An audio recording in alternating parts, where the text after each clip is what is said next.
All right, welcome. Good evening. Welcome to the June 6th, 2024 Ipswich School Committee meeting. This meeting is being recorded. We previously had an executive session, so now we are returning to open session.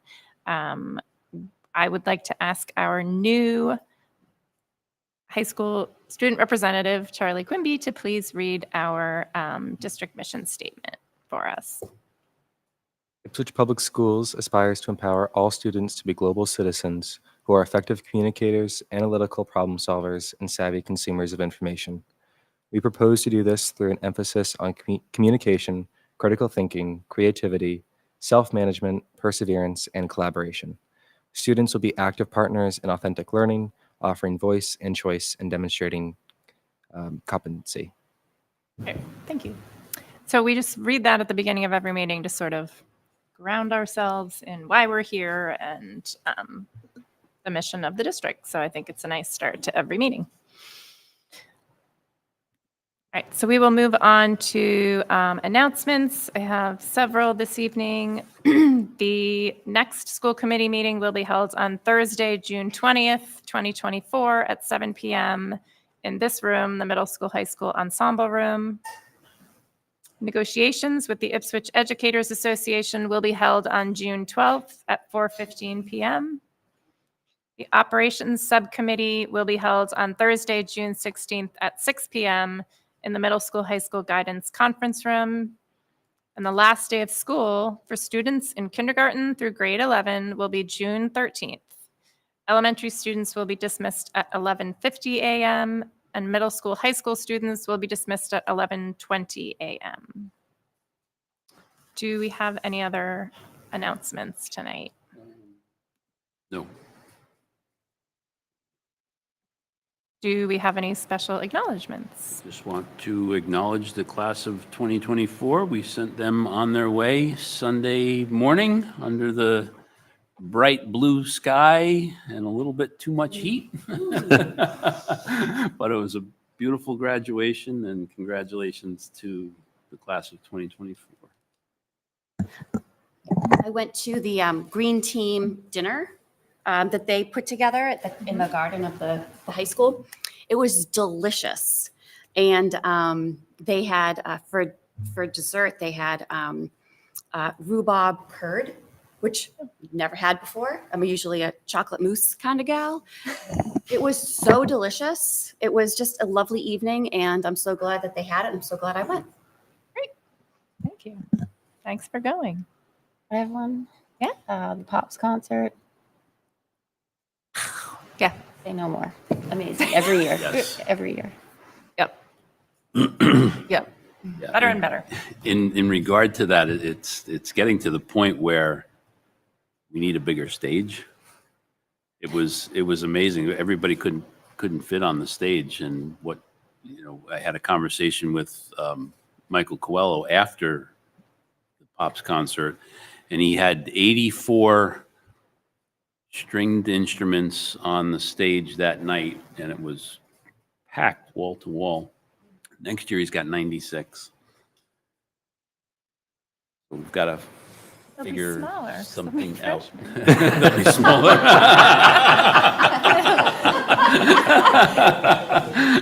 See how many bases there are. And cellos.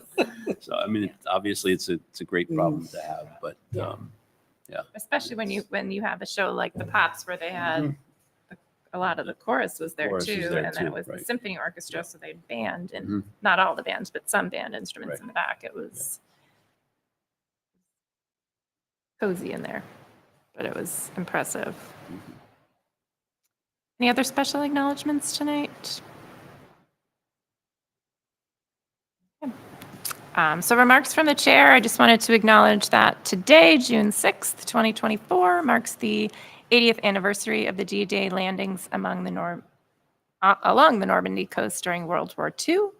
Ipswich will commemorate the anniversary this Saturday, June 8th, with a block party starting at 11 a.m. on Market Street with all kinds of things, vendors, music, food.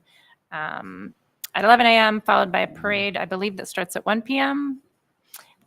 So we encourage the entire community to come out and pay respect to our veterans. pay tribute to this important anniversary and celebrate our community. That will also be in my weekly announcements tomorrow that go out, and I'll have the poster and everything in there again. Yeah. And there's a concert going on right across the hall as I think one of their last fundraisers. So it looks well attended from who I've seen coming in. So, so that's it from remarks from the chair. Do we have any public comments this evening? Okay. Seeing none. So I want to welcome again Charlie Quimby as our new high school student representative report. Or our new school representative. You do not have to have a report, but if you have anything to say, we'd love to hear it. So my name's Charlie Quimby, but my email and everything will say Edwin. Just I go by my middle name, so I know it's confusing, but that's how it is. This is my second town committee. I also serve on the Agricultural Commission in town. I have experience with serving in the school. I serve on the student advisory. I was class president and class vice president for 2 separate years. I also served on the Payne Grant Committee this year. So I come with a lot of experience, and I'm really looking forward to school committee and how that will look like. Right now, just students are looking forward to the end of the year. You know, we have finals next week. So Monday, Tuesday, Wednesday, with Thursday makeup exam time. And then there are some student concerns about the new cell phone ban that's been happening, specifically how that will look like. There's talk about throwing personal devices into that, and students are just worried about, well, how do I get my phone if I have to rush the bus? And there's a lot of different factors that go into it. So that's about it. I had a little bit of that at your superintendent's report, but it seems like it's going to be discussed at high school council next week. I think so. So it's we got as people recall, we got a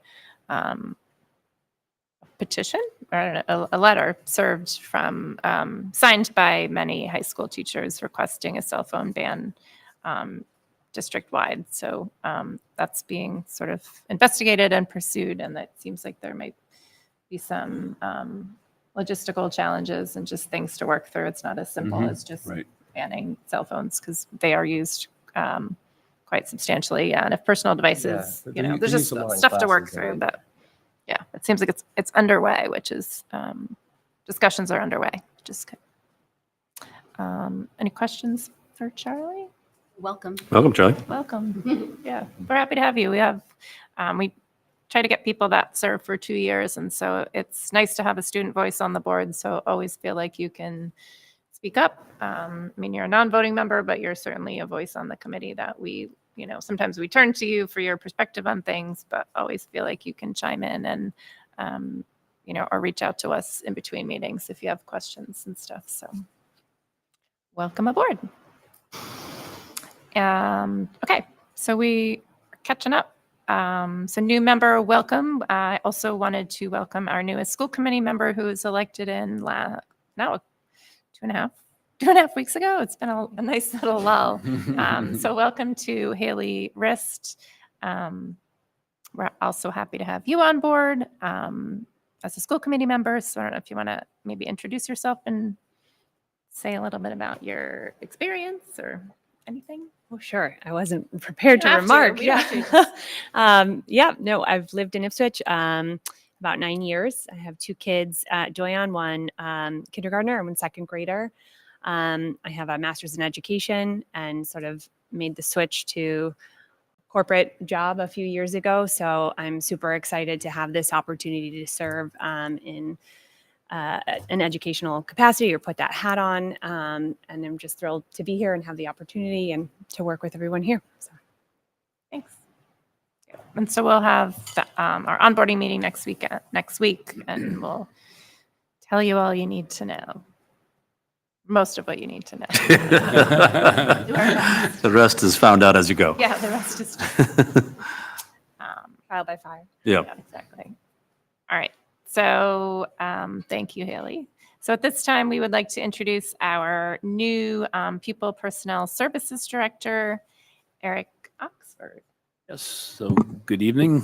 Welcome, Eric. If you want to come up to the microphone. Again, that's not necessarily for the folks in this room, but rather the people that are watching out in TV land. So as the school committee is aware, the current Director of Pupil Personnel Services, Dr. Bev Hedges, is retiring at the end of this year. We went through an extensive interview process, and we've hired and has been accepted Eric Oxford. So welcome, Eric. Thank you so much. In your packets this evening is Eric's resume.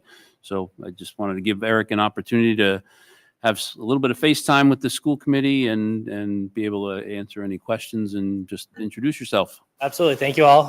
Dr. Blake, I appreciate the opportunity to be here tonight. Certainly all school committee members as well. Great to meet you and see you all. Super excited to jump on board for the Ipswich Public Schools in just a couple weeks at this point, starting July 1st. As you'll see, as part of my resume, I currently serve as the acting co-director of student services for the Danvers Public Schools. I've been there a few years now, previously as the elementary special education coordinator. But prior to Danvers, I worked as a director of student services for the Marblehead Public Schools. As I shared with Dr. Blake and other members of the interview committee, I've always had since my childhood, I'm born and raised Danvers, North Shore guy, and I've always loved Ipswich, just have a lot of fond memories. And when this job position opportunity opened up, I really jumped at it. I had a big smile on my face just thinking about applying and thinking about my next step in my career here. And again, I'm super fortunate and grateful for the opportunity to be here. So I don't need to recite my resume or whatnot, but again, just really excited, looking forward to meeting all of you, just any member of the, not just the Ipswich Public Schools, but the Ipswich community, and just learning as much as I can as soon as possible and go from there. So I really appreciate the opportunity and being here tonight. So happy to answer any questions, and if not, happy to be let off the hook as well. But certainly happy to stick around as needed. So Eric is spending next Monday afternoon in the district, and then he'll come to central office, and then we're working on a couple of additional half days as a transition with Bev once school gets out, just so that he has some FaceTime in the schools next week before we end, and then time after that just for sort of a transition of everything. Bev's been with us for 10 years, so there's a lot of information to transfer. Yes, she emailed me yesterday asking if there was anything that I wanted to know, and my list is pretty big so far. I haven't sent it yet, but I'm looking forward to picking her brain starting on Monday. So absolutely.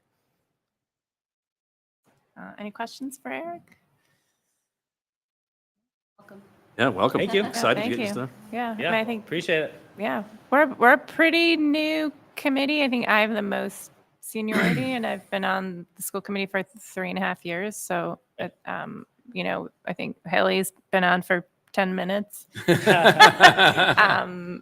of us got voted in last year, and then 2 the year before. So we're all pretty longtime residents, parents and involved in the schools. But so we do sort of, reach out to administrators and people. I think most of us don't have an educational background. Matt's a teacher, but so I think we, at least maybe it's just me, but I feel like I'm still learning a lot about education and things. So it's good to have someone with good experience, and Great. we'll be picking your brain as well. No, I appreciate that. And my style is extremely collaborative and transparent. And I just love being able to have that perspective from all of you and everyone else as well. So really looking forward to that. So I appreciate it. Okay, great. All right. All right. With Well, that, thank you. Go Welcome aboard. Celtics. All right. Easy, Thank you. All right. Thank Good night. Thanks, Eric.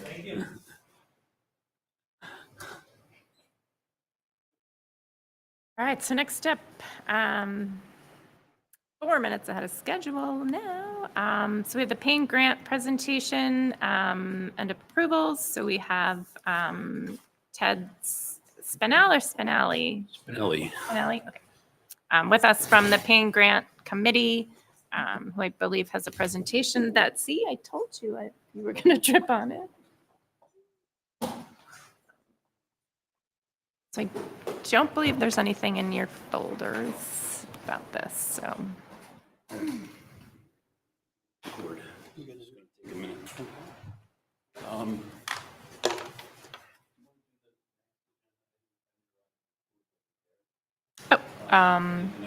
items in the schedule, not. Calendar. The school Calendar?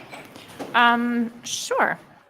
So I was going to be presenting this one. Okay, so the 2025-2026 academic calendar approval. The calendar is in our folders.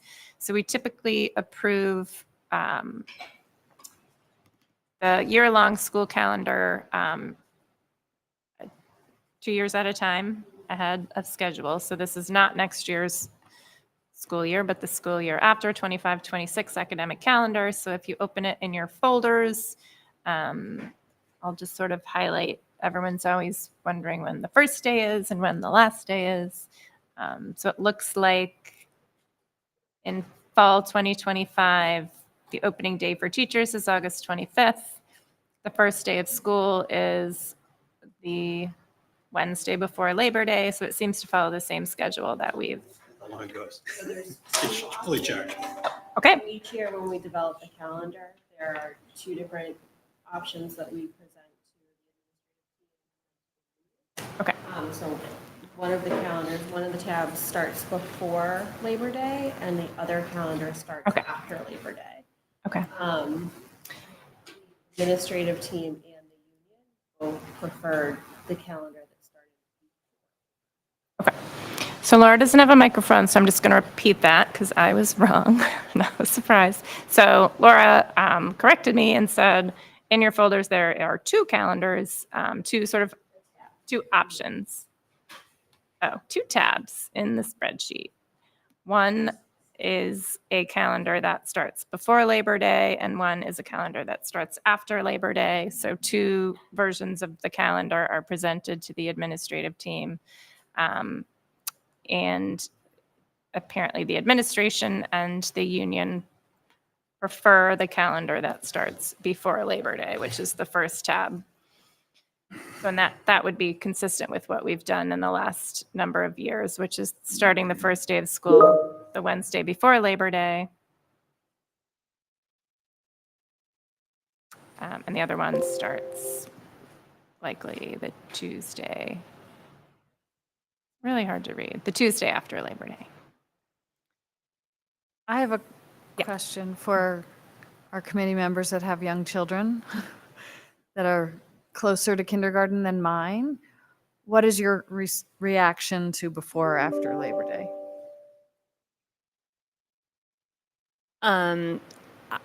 Well, I think what was harder was when we had one that was still in preschool and one in elementary school. Trying to juggle that staggered schedule was tough. So I always would have preferred the post Labor Day start. So I was curious to know what the context for the teachers and the union was in terms of their preference for it starting earlier. I think my perspective now is shifting in terms of I have two in elementary school, and camp programs end the week before school starts. So there's already one full week of not having childcare. Mhm. So I can see now that it's more convenient to have the start date earlier. But when I had kids in preschool, it was harder. The juggle was harder. So I'm curious to know the context for the staffing preference. Yeah, I don't know what it was here. I mean, certainly for us, because I think a lot of districts, I mean, maybe this was the MTA, but a lot of districts shifted back around the same time, I'm thinking. I mean, we did it in 2018, I want to say. And that was after a particularly brutal winter that our school went to June 30th, and we had to have 2 Saturday schools days. And so everyone's like, if we push it earlier, it gives us a little more breathing room in June. Yep.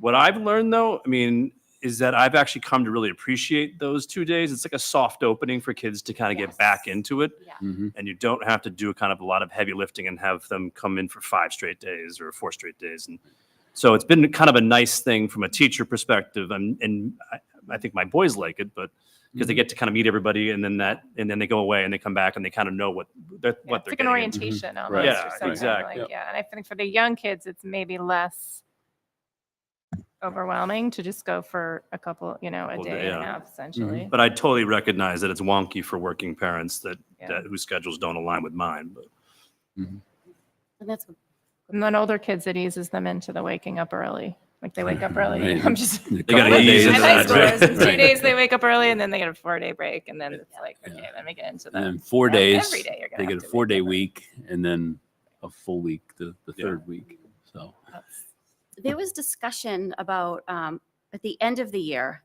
the teachers that come in talked about the kindergarten, I believe it was the kindergarten, getting out a few days prior to the rest of the group, 1 through 12.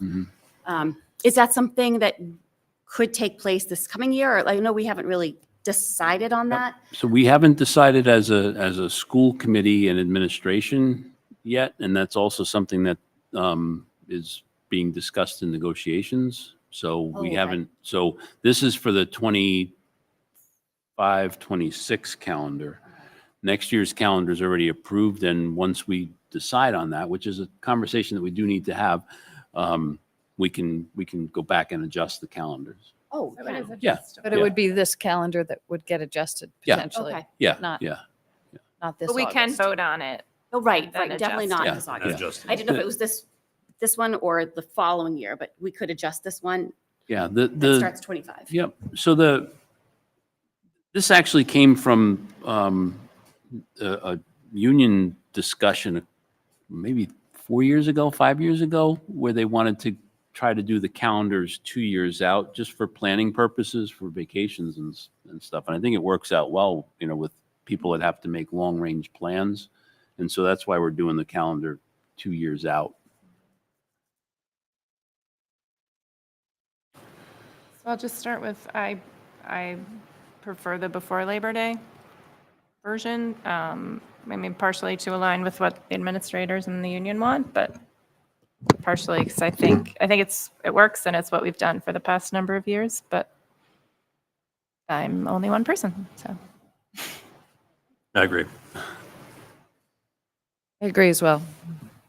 Motion. Maybe we'll have a motion, yeah.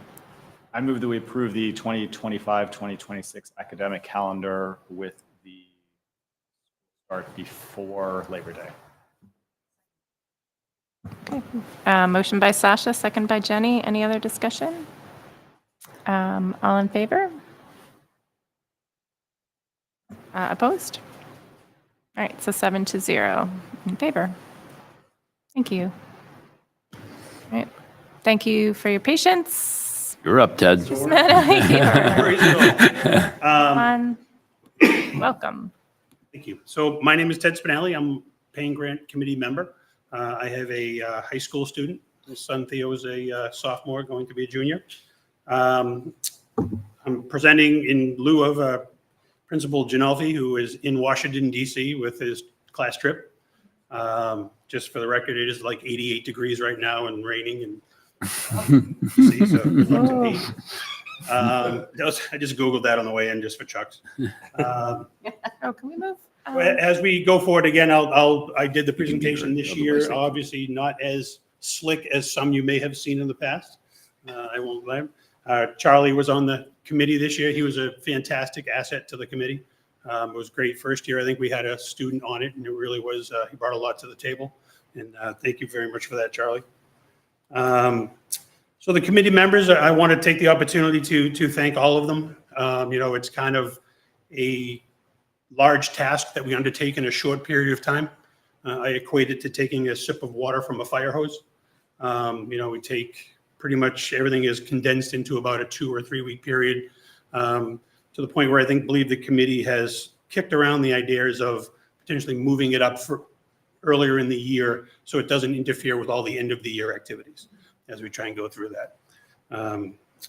So on the committee, where does the money come from? I know most people in this room are probably, intimately familiar on the history of where this came from. Some folks aren't. Obviously, William Payne bequeathed Little Neck to the town to support the schools in 1660. In 2012, Little Neck was sold to the residents, and this became a financial trust versus a land trust. To which it's to benefit the schools here in Ipswich, a fantastic asset that most communities would love to have, I'm sure. The FEFI's mission statement, to expand educational opportunities consistent with the public schools. I believe this pretty much aligns with the school's mission statement as well, which is where they kind of got it from. The funding is intended to support programs, practices, and educational innovation, enrichment, and intellectual physical, social, emotional, cultural experiences for all learners in the Ipswich Public Schools. I'm going too fast. I'm just a little nervous, so just slow me down. So again, obviously, there are some guidelines involved that came from the trust. Funds should not do core curriculum, routine operational expenses, and we take that charge very seriously on the committee. We want to make sure that we live to the spirit of the trust in going forward. So we'll kind of get to this year. This is my third year on the trust, and this is the first time we've had more requests than we had funds. So it became a little different this year for me and for all the people who are on the committee. So the disbursement that we had to give out was $777,544, and the requests were actually $983,543. So there were some tough decisions to be made, and the team really worked well together. So the grant review process, so we meet all the grant, the paying grant committee members are trained on the purpose of the grant and their role in it. Paying grant applications are submitted. The committee members evaluate them on their own using a rubric. And then we are able to submit questions for clarification prior to the presentations, which kind of speeds things up a little bit so that the presenters, can bring the information that maybe we are a little unclear on as the presentations go forward. Then they make their presentations by all grant applicants. This year it kind of spilled into a second night. I believe, again, with those end of year activities, the folks in the music department were unable to attend one night. So we just did a separate night for them, and they had presented their requests at that point. At that point, the committee members deliberate and come up with a consensus. It's been a really, great opportunity to learn how to work with folks. I'm sure Charlie will attest to the way the group worked together was really, really great this year because of the difficult decisions that had to be made. There were 11 paying grant applications received this year for consideration. As previously noted, those applications totaled $983,543.57, with an available disbursement of $777,000. In order to provide funding for many initiatives as possible, applicants were reached out to and asked if there were any opportunities for reductions that could be made in their initial amounts and requests. The amounts approved reflect that cooperative work between applicants, committee members, and the flexibility of the applicants was appreciated by all committee members. I'm going to start with the actual applicants if you want. I've kind of abbreviated the end of it. If you guys want to stop and have questions after each or at the end, whatever works for you guys. Last time I did this, I didn't need glasses, so forgive me. So the first grant presented was from the IHS Coral Robes. Abigail Frost was a presenter. It was for the benefit of the Ipswich High School. School population target would be approximately 100 students. The initial amount requested was $13,500. The purchase of new choir robes for the Ipswich Public Schools was the goal of the program. We reached out to the applicant.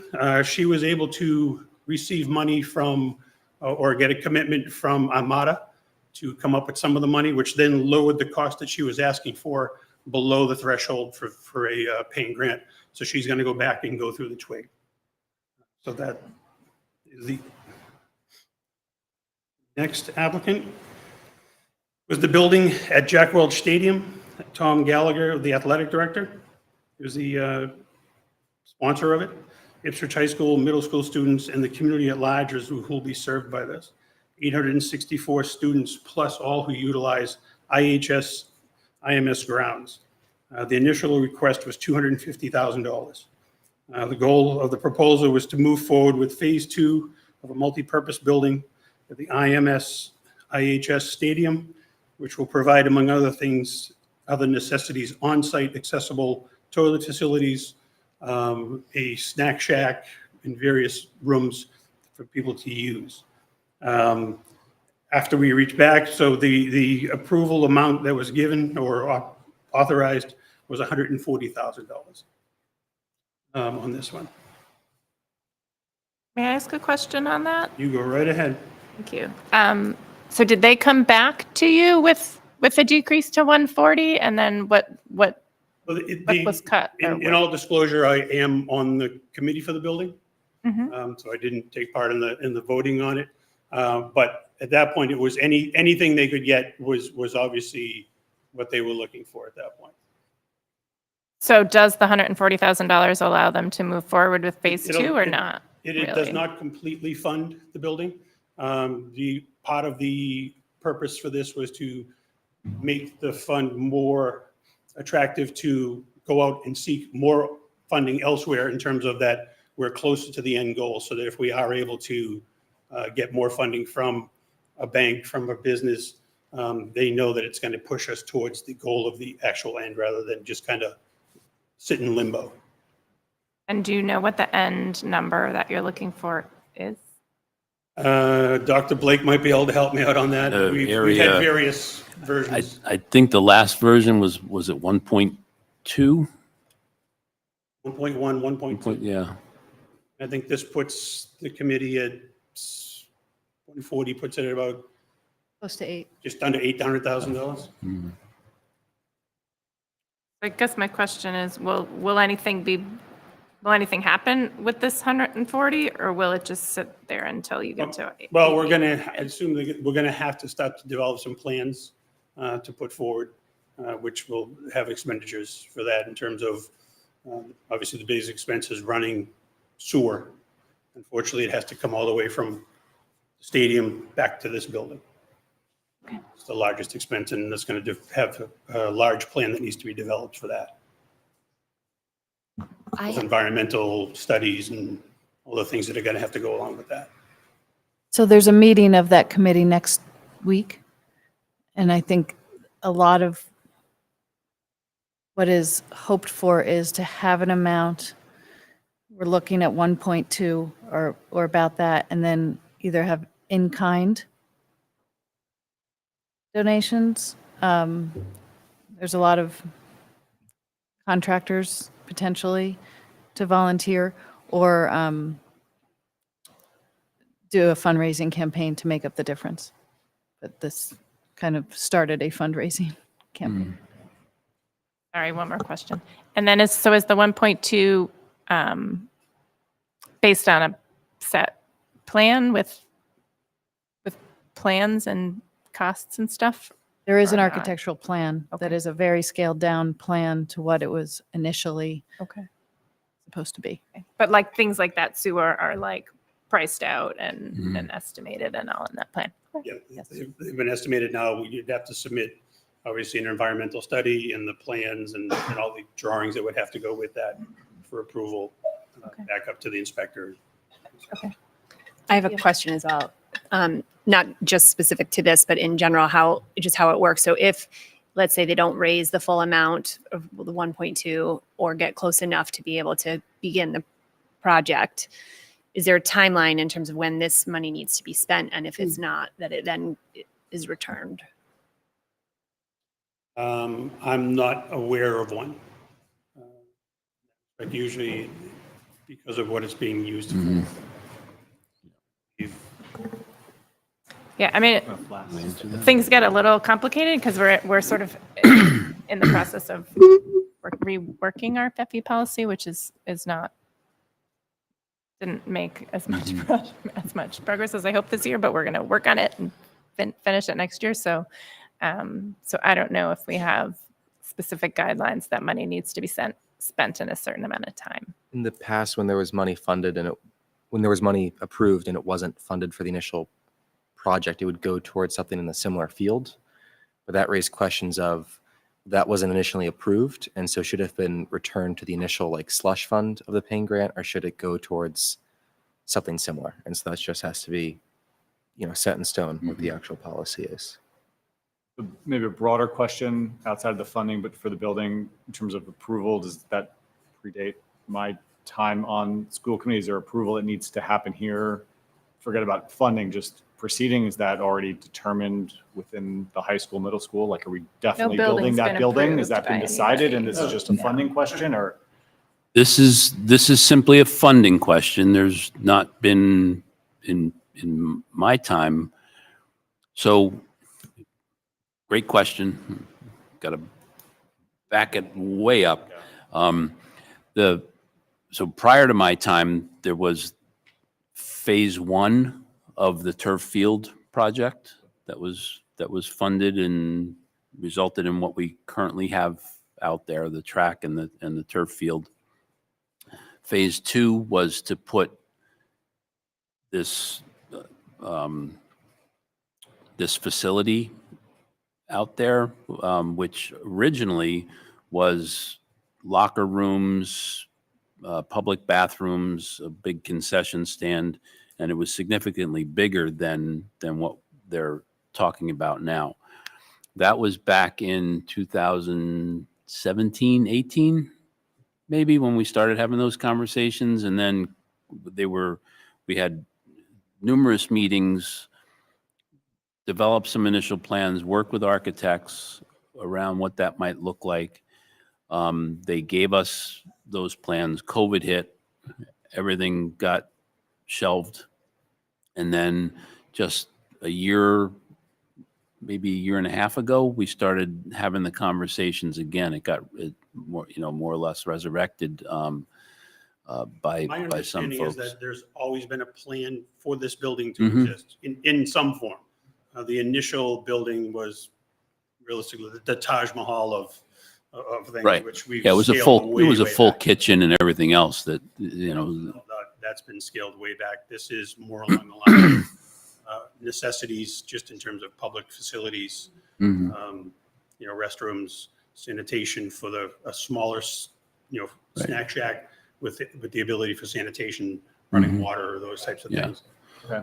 Yep. That's the So where we are. Too, that's helpful because I do remember that was originally part of it. So now I Yeah, understand and it's so scaled now the conversation is, okay, we're in the midst of trying to raise funds for phase two. There is question, I think, Haley, your question is spot on. Most of the pain grants are expended that year, or the money goes back to the corpus of the FEFI's fund.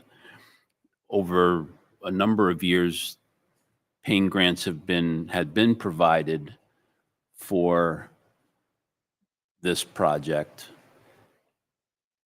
Then that money is I'll say earmarked, and I think it's well, I guess the question remains: is it available? I think it is.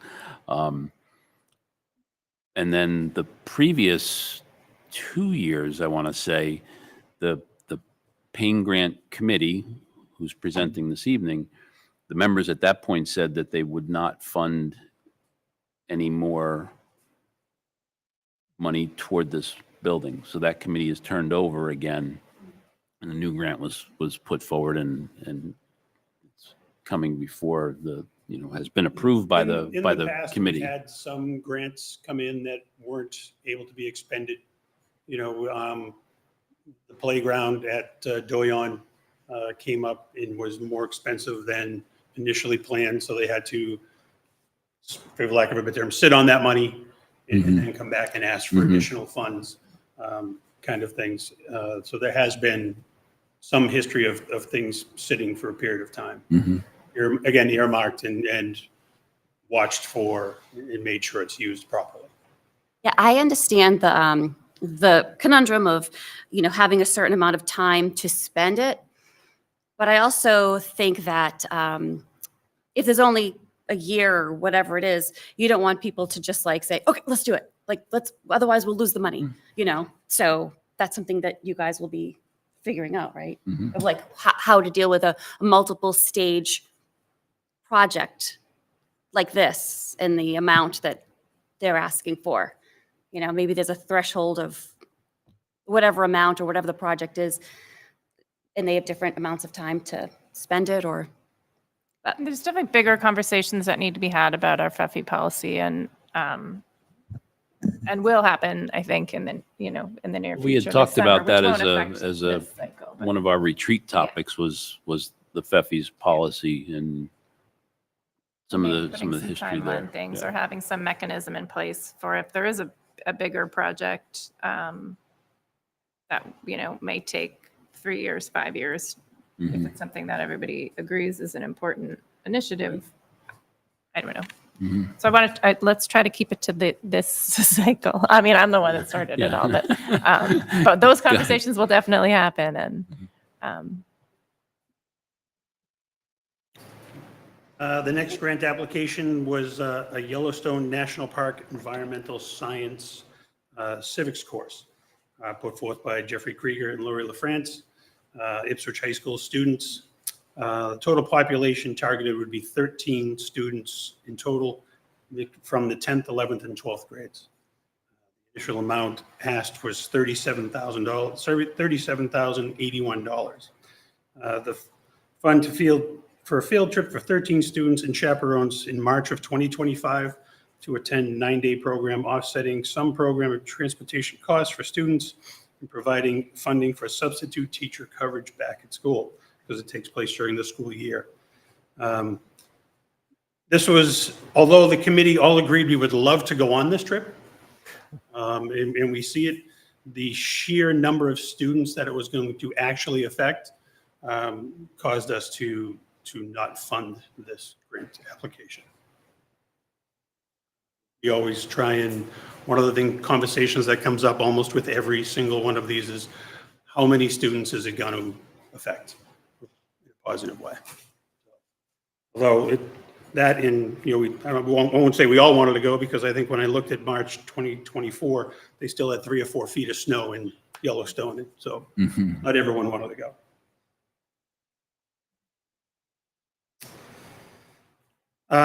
The next grant was for instrumental impact, elevating performance quality in our high school band program. Rebecca Pagano was the applicant. Ipswich Middle High School. School population targeted was all band students, 7 through 12, approximately 100 students. Initial amount request was $36,189.31. The short version was for the acquisition of new instruments to enhance the scope and inventory available to our band program. She felt that some of the instruments were cost prohibitive to buy, that added another layer of sound to the band. I think, Charlie, what was it? Forgive me, a bass saxophone, I think, was one of the. Yeah, there was. There were a couple of instruments Yeah. that aren't normal. Forgive me, normal's not a great word, but aren't the usual things that a student either learns on or purchases for themselves. So the school wanted to have some on hand to let some students play these and add a different sound or a more layered sound to the orchestra. So the initial request was for $36,189. We reached out to Rebecca and she came back with, the ones that she absolutely positively wish list wanted. And that's what we funded. We funded that amount for her. It was $26,189.31. And that was the cooperation between the applicant and the board as we went through the process. I think after the initial night, each of us received, a grant to reach out to and just kind of talk to before we made our final deliberation to see if there was anything that could be shaved off or whittled down just a little bit so that we could fund more of the programs. So my daughter takes flute, and we pay for that every month. Do they do that for this for the high school band? Does the parents have to pay a monthly fee as well as? I don't know if I think by the time they reached a high school level, the majority of the students own their instrument outright. So at some I point- think Pete's not here, but Pete Janolfi says he has a perfectly good saxophone sitting in a closet in his house that his son played for 4 years, and Feeling that. you know, So eventually this will be paid off, like down the the school would own these instruments. Right, but then They the would be loaned out to a student. okay. potentially maybe to entice them to play that particular instrument, rather than invest in one of their own to be able to have it. And again, that was the conversation we had with Rebecca in terms of them being able to try it out, learn on it, and not necessarily have to make the big investment up front and then decide it's something they kind of don't want to do. Like, just for example, I don't think this was included, but like bassoons aren't very common. Like, we don't really fund bassoons, and they're a very expensive instrument. And so I think there's one bassoon in the high school. And so to try to encourage kids to play like a unique instrument, the school would own it and play it and such. But I think a lot of the money also went to replacing old instruments. Yeah, some of them were beyond repair at this point. I mean, like, they do have some of the instruments, but they're really the cost to repair it. They took it to the people who had the cost, and some of them said, there's really not even a sense working on this. It's just been, I think some of them were 18, 20 years old, Charlie, I think she said. They were really old. Like, they were clarinets that didn't have all the keys or were missing whole parts of the instrument. But in general, how many instruments do we own and give out versus families rent? Because I think many instruments families rent. I mean, obviously there's some sort of backups in case something happens, but I'd imagine for band more than orchestra, we own some of the larger instruments. We do. Or the percussion Yep. stuff. Yep. That kids So the aren't school gonna- district does own many of the big instruments, and with some of the more expensive instruments, the student may own their own tenor sax, but and we need they may own an alto sax, and we own a tenor sax that somebody can play. It's the same fingering on the saxophone. It's just a different mouthpiece and different way, but everything is the same. So the student doesn't necessarily have to own two saxophones. I think that's what a lot of this is similar instruments that kids can also play. Okay. And she did, say that the instruments that she was going to purchase add a different layer of sound to the orchestra. Right. That it would be missing without these particular instruments. Anna? Do we know how many instruments it is? I don't know what the end result was after she took a lesser amount. I believe it was going to be 10 or 12, Charlie? I'm going to pull it up right now. I think it was around 10 or 12, though. Yeah. After the After the reduction. So I'm not, again, my sons weren't in the bin ring, so I know what you guys are going through, but my understanding is these are fairly expensive. So originally she requested 2 Yamaha intermediate baronet saxophones, a bass trombone, bass clarinet, euphonium, a sousaphone, 4 mellophones, a double horn, and that was it. And so I imagine she cut down some of the numbers or got rid of instruments entirely. so my question is, and I'm not doubting the worth of any of these, but just how the idea of number of students that these grants are impacting, how that's weighed if these instruments are offered to all students, but you have 10 to 12 using them versus a field trip that's the offered to intent everybody was in in terms 13 of- go. By improving the overall orchestra would improve the experience for all the students, even the ones who aren't necessarily playing these instruments that are going to be added, which is where I believe she came up with a number of students. So it's to benefit the entire orchestra program, which is where they tie that number in.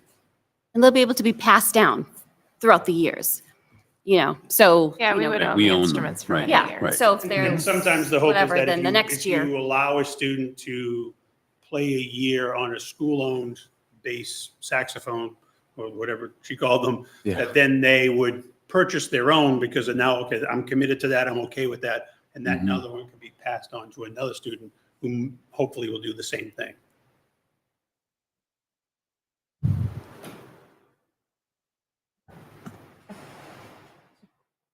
Good. Thank you. The next grant was for professional development, submitted by Jonathan Mitchell on behalf of all the building administrators. All Doyon, Winthrop, Ipswich Middle, and Ipswich High School students would be served by this program. School population targeted by proposal, K to 12, 1,000 plus students. The initial amount requested was $145,440. Provide professional learning opportunities to faculty, staff that will take place both in the district as well as at professional conferences such as NCTE and NCTM conferences. Some of these involve travel, various things. The initial request was 145. We reached back out to Jonathan, or Pete actually reached back out to Jonathan, and with some of we came back and we approved $130,440 of professional development money. Peter was extremely, wanted to make sure that this went through based off of the needs of the district, and we felt that this was probably one of the stronger ones. Is this for core curriculum things, or? This is for professionals to travel, to meet with colleagues, to coexist and just kind of exchange ideas, also attend. This is for core curriculum. Dr. Blake. So this is for the bulk of the district's professional development. We have very little funding in the appropriated budget for any professional development for our staff. So as it suggests up there, that's for teachers to attend the National Council of Teachers of English and Teachers of Math. That's the NCTE and NCTM. It's also for any, I shouldn't say any, a lot of the professional development that we do within the district as well. So if it's, sorry. It says it's not to be used, I hope I'm wrong because this is great, but not to be used for, it says, or other associated costs that are fundamental for educating students. Mm-hmm. We've historically approved this? professional development Okay. through FEPIs. I mean, I think to me, core curriculum, and you tell me if I'm wrong, is more things like Textbooks. Textbooks and things like that. science Right. materials, that kind of thing, We math books. and we on the committee felt obviously that in terms of enhancement, that if the teachers attended the National Math Teachers Conference, they may come back with, from colleagues, ideas to move something forward, a new method, a new idea, a new program, that something might, that's where we put the enhancement part to this for us. And that is a big subject matter for us as we discuss all of these. We kind of want to make sure we're living up to the ideal of the trust as best we can. And obviously we want something to be new and innovative is kind of the best way we can do it. Do we know if the decrease in $15,000 means we're going to send less people, or we're going to not go to as many It could be- conferences? Again, part of this, they were talking about is, they were putting a number out before because they didn't know if it was going to be approved, to book flights. They don't know what the flights were going to be. Can they save money? Can they do whatever? Do they go to one less conference? I don't know in terms of how they broke down what they were going to take out of the initial ask. Okay.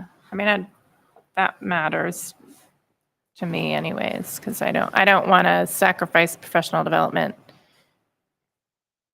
I think Mr. Mitchell talked about, he said something about he could cut back funding, or there was like funds left over from last year that they could be used. He didn't talk about cutting funding or limiting people going. It was just more of excess capital, but it's trimmed off the fat, I guess. Okay. Yeah, but if he requested originally 145, it makes me think he needed 145. So I don't know. Well, that was I'm concerned about that was part of what we went back to folks. We did even have some of the presentations, folks were like, well, they said ask for it and see what happens. Now, Right. as we felt it was our responsibility to go back and say, we know what the want is. And now kind of what is in order for us to use this money to influence the most students, what is the reality of that could you get away with? Sorry, This just is the first year we've ever had more asks than funds available. to clarify what you were saying, Charlie, was Mr. Mitchell saying that he felt that there was room in his budget somewhere else to make up that difference. So it wasn't Yeah. that he was cut, right? And Okay. it's, they, a budget things out, how it was explained to us, like for hotel rooms and for air flights, like they'll budget things out. And Mr. Mitchell said in most of the cases, not the full amount is used. The full amount isn't used because prices change and they fluctuate, and not all the spots are filled. If you have 15 math teacher spots, not 15 math teachers will go. So he put it as like the maximum that would allow. And he said it probably won't happen. If it doesn't happen, they have funds in like some slush account that they can use to. 145 was Not either. slush which way account. we're looking at. Slush No, not slush account. I'm sorry. He said the earmark funds The or something. appropriated budget. Appropriate. Sorry.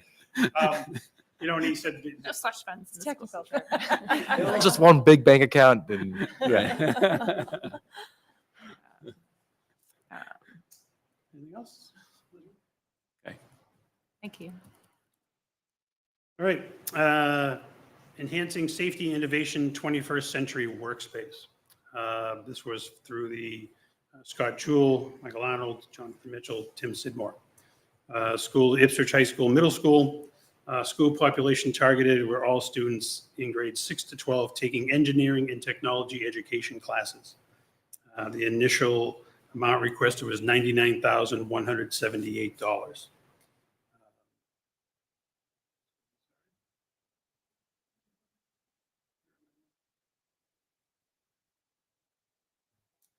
So to provide proper systems and equipment as required to enhance curriculum, including cleanliness, safety systems, tools, ventilation, air purification, and dust removal. So this is for the tech ed wing down the hall. Part of the request was an updated lathe machine. They have one, but if someone's on it, it'll take most of the kids can't finish their projects kind of as they go through in a timely fashion. As far as the dust mitigation, the wing wasn't really designed to have that type of activity taking place. But given what's kind of taken place in the educational world, as far as STEM or STEAM, it really is taking off. The classes are very active. It's kind of an underserved section of the school community. Some folks have sports, some folks have music, some folks have the tech ed room. It's just kind of where they go and it's what they're into. I think we have our robotics team, our remote car racing team, all of that work out of this wing. When they're working and when they're building and using these things, we want to make sure that the equipment is adequate for them and kind of safe enough for them to use. The initial ask was $99,178. The amount approved was $84,178 after talking with folks who proposed. What isn't getting funded out of that? Because my understanding was that was a pretty complete ask and integrated pieces, and so Which and machine part of they it didn't fund, they said they were going to remove. There's one machine that they were going to do without. I don't think it was machine. I think it was the grant asked for both new machines and a ventilation system. Yeah. And we thought the ventilation system for tech ed department with 3D printers and sawdust was more of a capital expense rather than education enrichment. We thought it's more of on the school's faculty facilities to upgrade ventilation in a tech room than it would be for a education enrichment grant to fund. I think that's what was cut out. And I think he said he could find like a cheaper lathe or drill or something. Yeah. And like there was training days he could say he could cut out and things like that. Okay.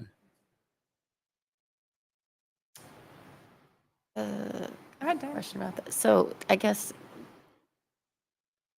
the way it's worded is we need to have this required safety system and equipment.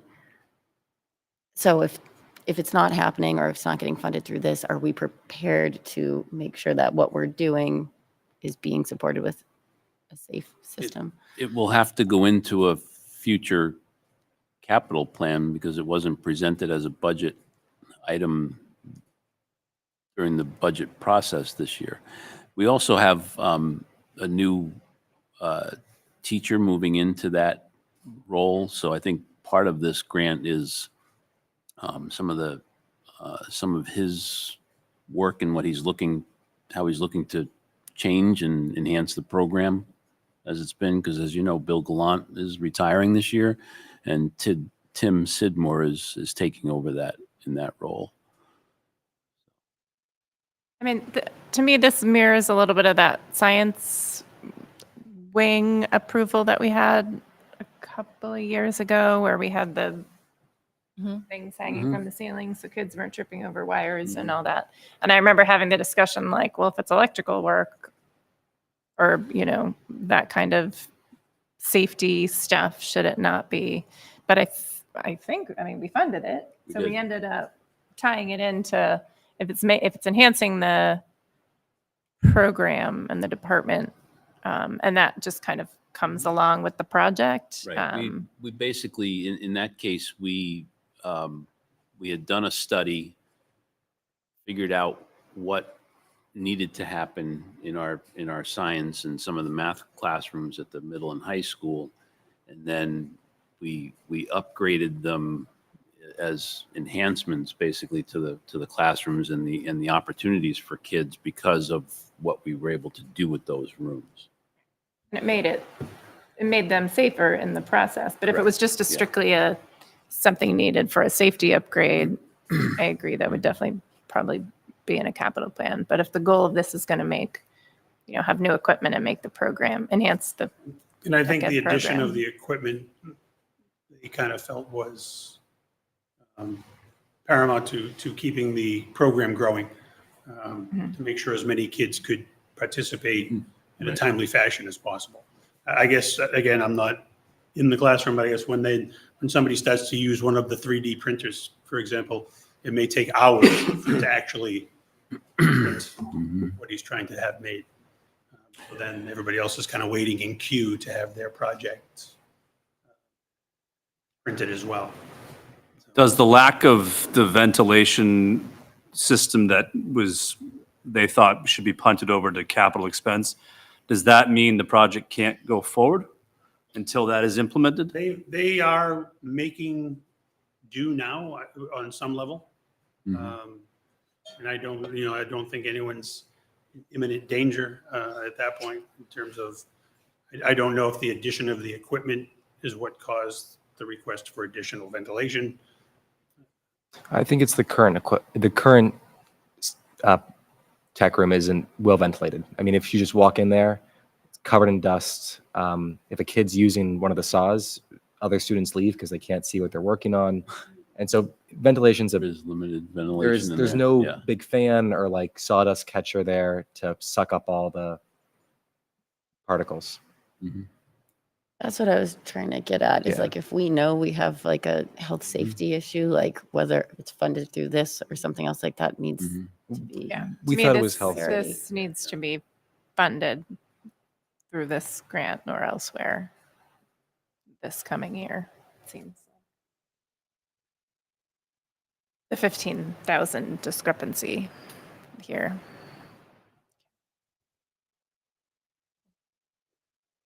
Yeah, we don't want to end up in a place where, like last year, where we had something that is essential for the whole thing to move forward, Right. holding back the whole thing. If that makes any sense. It was really poorly phrased. But,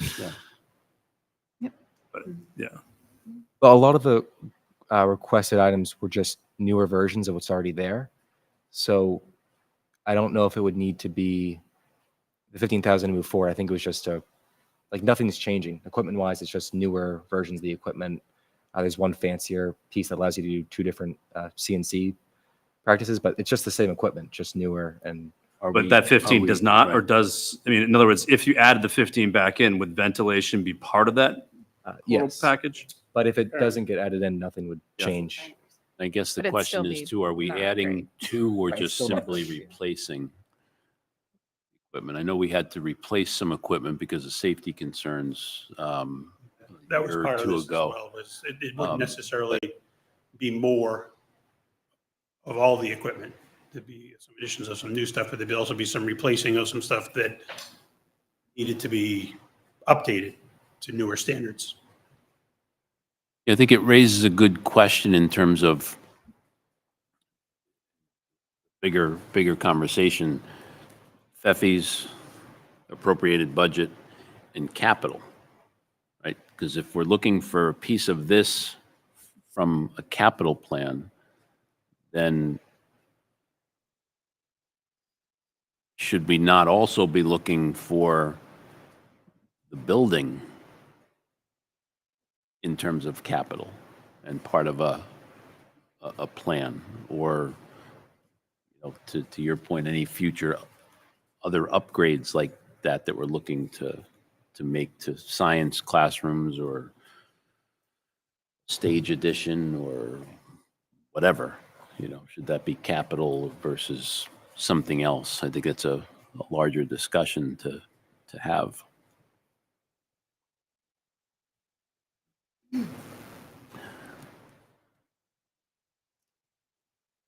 Go ahead. Go ahead. Yeah. The next grant was for the college boot camp. Justine May, Claire Powers, Ipswich High School. School population of the proposal is any rising 12th grader, so someone who's a junior becoming a senior. The goal proposal is to help rising seniors self-manage the college application process. So this event takes place yearly over the summer, first couple of weeks of the summer, where they invite any rising 12th grader who's going to begin the college application process to come in, and they help them form an essay, form anything they might need in terms of how to fill out an application form, how to fill out a financial aid form. It's just it's a little condensed. They jam it into a week or so over the summer. It's run, I think that I know of, my 28-year-old took it, had it. So that'll be some idea how many years it's run in a row. Most people who take part in it find it to be very informative for them, very useful as they begin the process to just kind of take the curse off that initial startup for when their application process begins. The initial ask was $13,500. Pete reached out to them, went over the prep time that they felt they were going to put in, and those types of things, and they reduced it to $12,750, which is slightly more than last year's ask for the same program, but that's all to be considered these days, right? So that we approved the $12,750. When I say we approved, we didn't. That's the number they came back to us with, and that's the number we approved. That's for their time? Is that what That's for their time. I believe there are 4 people involved in it now because it's grown. Initially, it was 2. There's a couple of English teachers who come in and help with the essays. A couple of folks who help out with the financial aid. A resume, someone comes in, helps write resumes. So there's various people that can, not just these 2 individuals. I think it's 4 or 5 people who actually work the program. Sorry, did you say this program has existed for a while? So do we have a data point for how many students are actually utilizing it? Like, we're saying up to 100, but do we know how many? I think last year was, 40 plus, I believe. There was some years where there was a partial charge or a charge for it, and the usage of it went way down, which is why this is completely no cost to any Ipswich High School student. I would venture to say it's not anywhere close to 100. It could benefit 100, but that would be pretty much The 80 to entire 90% of yeah. the class participating, which I know from personal experience, kids have jobs, and my daughter would love to do it, but she had a job, and so she didn't participate. So I think it's a great program. I've heard really great things about it, but I would suspect it's maybe in the I think 40 that to tells 50 you, I kid think they went range. with if everybody showed up. Right. I want to say there's like 110, 115 rising seniors. Yeah. So Theoretically, It how sits much during the would that day. I think it's a Monday through Friday or Monday through Thursday. Just the You know, mornings. morning, 4 mornings. I'm sorry, 4 or 5 mornings. It's a great program.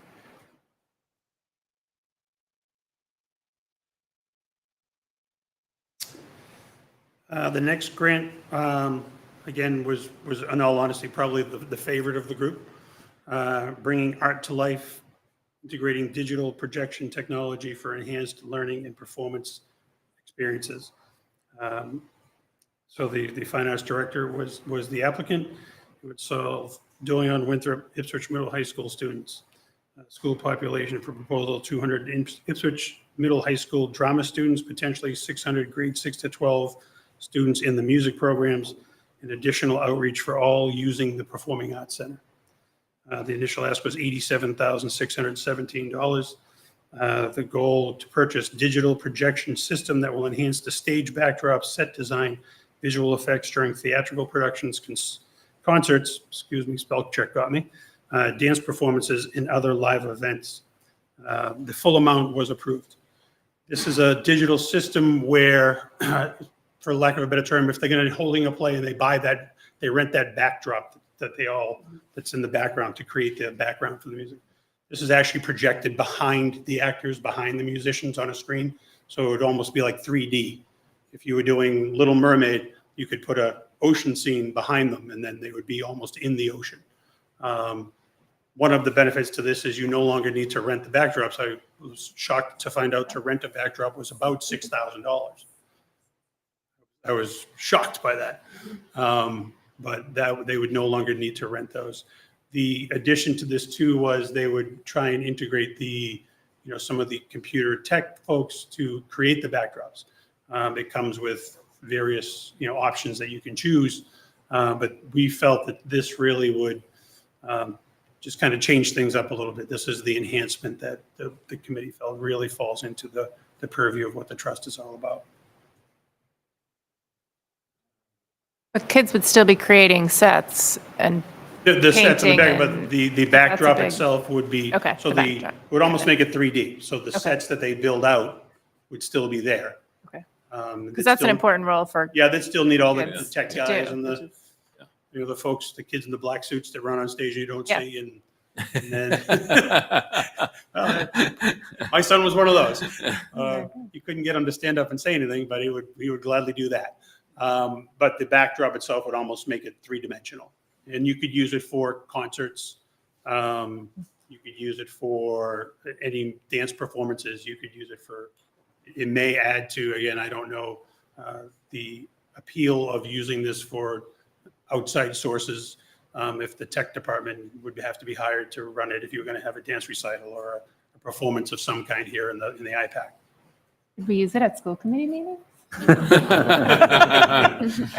Put yourself on an island. Right. Jenny would like that. School She's committee like- on the beach. Was there any consideration given to that in terms of it being something that could generate revenue, or if that would Yeah, be there was talk marketed at about all? it amongst us, yes, that might make the IPAC, although it's More fairly desirable. active in general, it might make it even more appealing. Do we have the capacity, do we have the, I'm guessing the answer is yes. Do people know how to use it? Like, is there a learning curve where you have to train someone or is it pretty? I believe it comes with training. Mhm. And I know that is there an IPAC administrator still? There are. So I think they would probably be the Yeah. ones that would receive the training and/or, Ames is usually the guy behind the booth if I have flashbacks to my kids. Thank you. Next one was for place-based learning. Pete Janolfi, Peter Holtz, Jonathan Mitchell, and Amy Sullivan. Schools served are all the schools, Doyon Winthrop Middle High School. School population targeted is all students pre-K to 12, 1,657 students. Initial amount requested was $156,730 to subsidize the cost of place-based learning experiences for all students. Place-based learning experience, formerly known as field trips. So So again, kind of falls right into what this grant is about. Additional experiences, unique. Although some of them are kind of the same events historically that take place every year. I know that some kids really look forward. I know in 6th grade I'm going to go on a trip and I'm going to get this. But this is to obviously subsidize the cost for kids who may otherwise not be able to attend, and to hopefully enhance those experiences by just bumping them up a notch to kind of make them more appealing. Like I said, the initial request was $156,730. The amount approved after speaking with Pete, who was the sponsor of was $151,730. So he was able to take a look at it and meet up with the other principals and decide that that was a number they could still do and still have very effective field trips. Again, an increase year over year on the ask for the field trips. But again, that's probably to be expected these days with transportation costs, et cetera.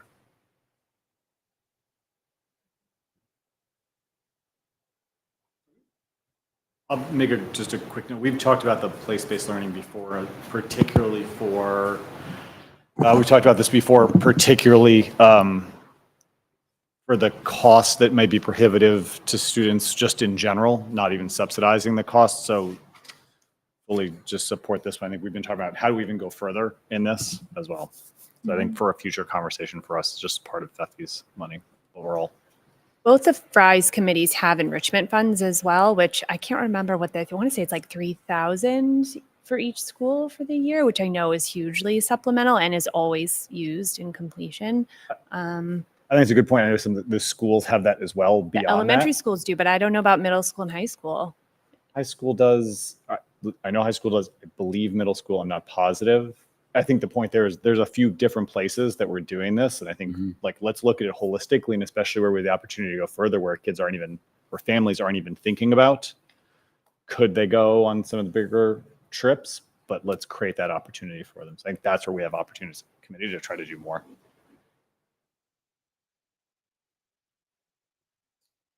The next grant was for RAVO.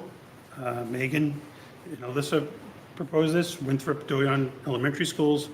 It's for special education students, grades 2 to 4, both elementary schools, 30 students per year could be affected by that. The initial amount was $10,200.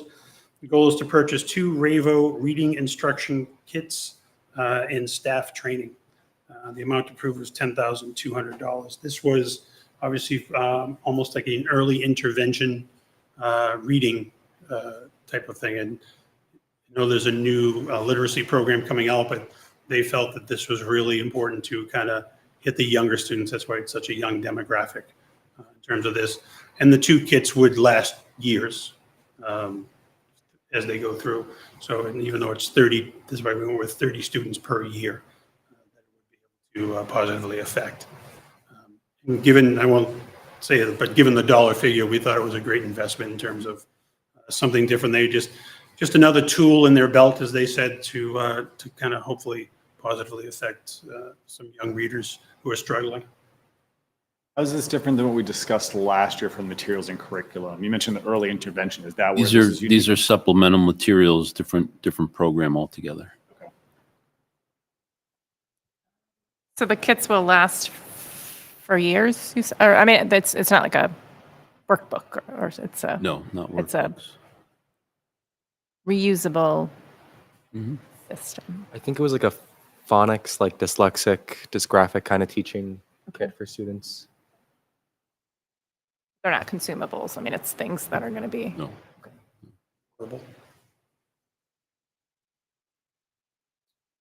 And our last grant application is for the literacy coach. Tracy Wagner, Amy Sullivan, Peter Holtz, Winthrop, and Doyon. School population target would be pre-K through grade 5, 763 students. The initial amount requested was $134,378. It was to provide an elementary literacy coach salary benefit position to assist with the implementation of the new elementary level literacy program. The amount approved was $134,378. So the understanding would be that this is a temporary funding by the Payne Grant Committee. They're going to be rolling out a new literacy program in the fall. Dr. Blake can tell me I'm wrong at any time. No, you're spot on. And this individual would be leading and working with the teachers currently as they roll out the new program in terms of helping them out and coaching them with the process. Hopefully in making sure that the new literacy program, which is going to be a big investment, is successful as it rolls out. How does the additional position fit in with why above and beyond the existing administrative team? Because we don't currently have a literacy coach at the elementary levels, and this person would be dedicated for both one person between the two elementaries specifically for literacy and specifically for the new curriculum. Specific This to the was- math coaches that we introduced in the elementary schools in the last few years. Yeah, no, Yeah, I understand there's the gonna be math. context for it. I just meant why the need for an additional position as opposed to staff already in place leading this. Yeah. I feel like it is important to also note that last year, the Payne Grant Committee funded, I think it was it $70,000 for the literacy coach, but it was never fulfilled. And so the total amount that the Payne Grant has given for this position is around $200,000. And they want to use the $70,000 as like a cushion next year to supplement the salary. So the school budget isn't paying the full salary, it's paying a little bit less, is what we were explained. on So that. Dr. Blake, was it that they weren't able to find a qualified candidate last year, given the limited resource that was available at that point, we weren't able to find a full-time person and actually never hired somebody. So this 134 would cover salary and benefits for that position. Again, these are the ones that we on the committee have difficulty with. You know, we understand it's, again, we understand the purpose of it and agree with the purpose of it 100%. Does it fit into the Payne Grant charter? Again, with the implementation that it rolls out and kind of moves eventually out, there are no guidelines that I know of in terms of how many times someone can come back and ask for a particular grant for a particular position and or activity. That being said, like on the place-based, activities, the field trips, we feel the change, even though it's the same field trips, the students change. So that's how we, in our mind, said that's, even though they come back year after year, the students change, that kind of thing. And whereas this was, we labor over these things, we take it very seriously. In the end, we also know that this is probably integral to that program being successful. The rollout. Very much so. We want to make sure. And there is a high likelihood that in future years, this would be rolled into the budget. Similarly, the math coaches serve an integral role in the district, and I don't see those going away. They started out as grant-funded positions, and we now have them in the budget. I anticipate that this will be in the budget requests in future years. Is this position, is there a certification that comes along with this position? So it would be a certified reading specialist, somebody with a background in specific in reading, and we'd be looking for somebody with a familiarity with the Wit and Wisdom program specifically that we're implementing, and a seasoned teacher. And I think that was one of the problems that we experienced this current year. So you may recall a year ago now, the Payne Grant Committee and the school committee approved about $72,000 for the salary and for salary and benefits for this position, hoping that this person would be on board at some point during fiscal '24 to help with the rollout and the unpacking of the curriculum and the initial trainings for the elementary. We weren't able, as has been disclosed, for that, frankly, if salary and benefits is funded at 72,000, we're looking at like a $50,000 salary. And they, Dr. Wagner was not really to get anyone once they heard of the salary. I think we got a dozen or so applicants, and they went through the process. But once they heard the salary and the minimal, length of time that the funding would be around. So what we were able to do is we used about 25,000 of the 72,000 to bring in some consultants, to Dr. Blake's point, to help with the onboarding of the wit and wisdom, to get the professional development, so the teachers wouldn't lose any sort of time in once the curriculum's in place, meaning for this coming school year. So we're able to use some of the funding to at least keep the ball rolling in getting the teachers aware and getting the curriculum at pace. So we used it. So there's about 48,000 or so left unspent from the initial funding of the of the 72,000, and so though that funding could be supplemental to this to help potentially keep some funding available going into FY26, not full funding, but certainly be able to have some sort of a commitment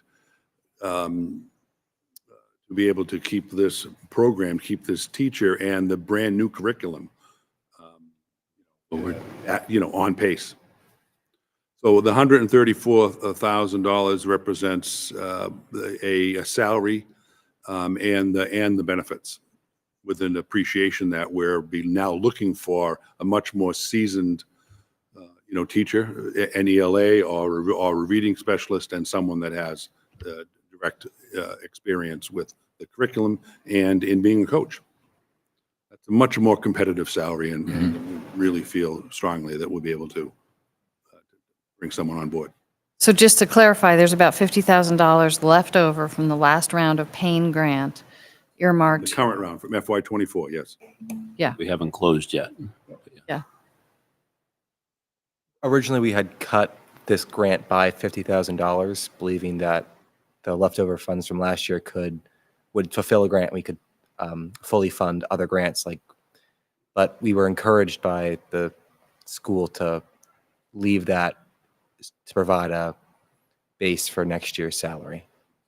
In hopes that they could come up with a 2-year plan, which would make it more attractive to, again, tell me, Right. I'm going to be quiet anytime. Yeah. Make it more attractive to hold on to someone for 2 years.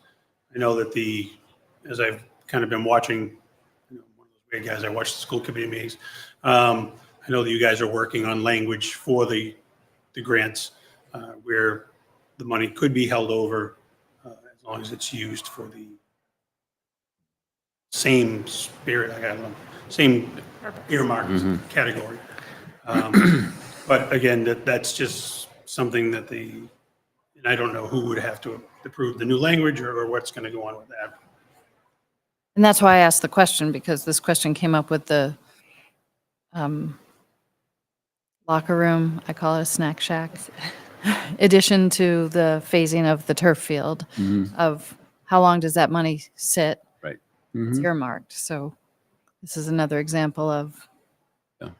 Of a year, of a year. I think sitting. that's one of the questions that we quite a have to difference. answer this summer.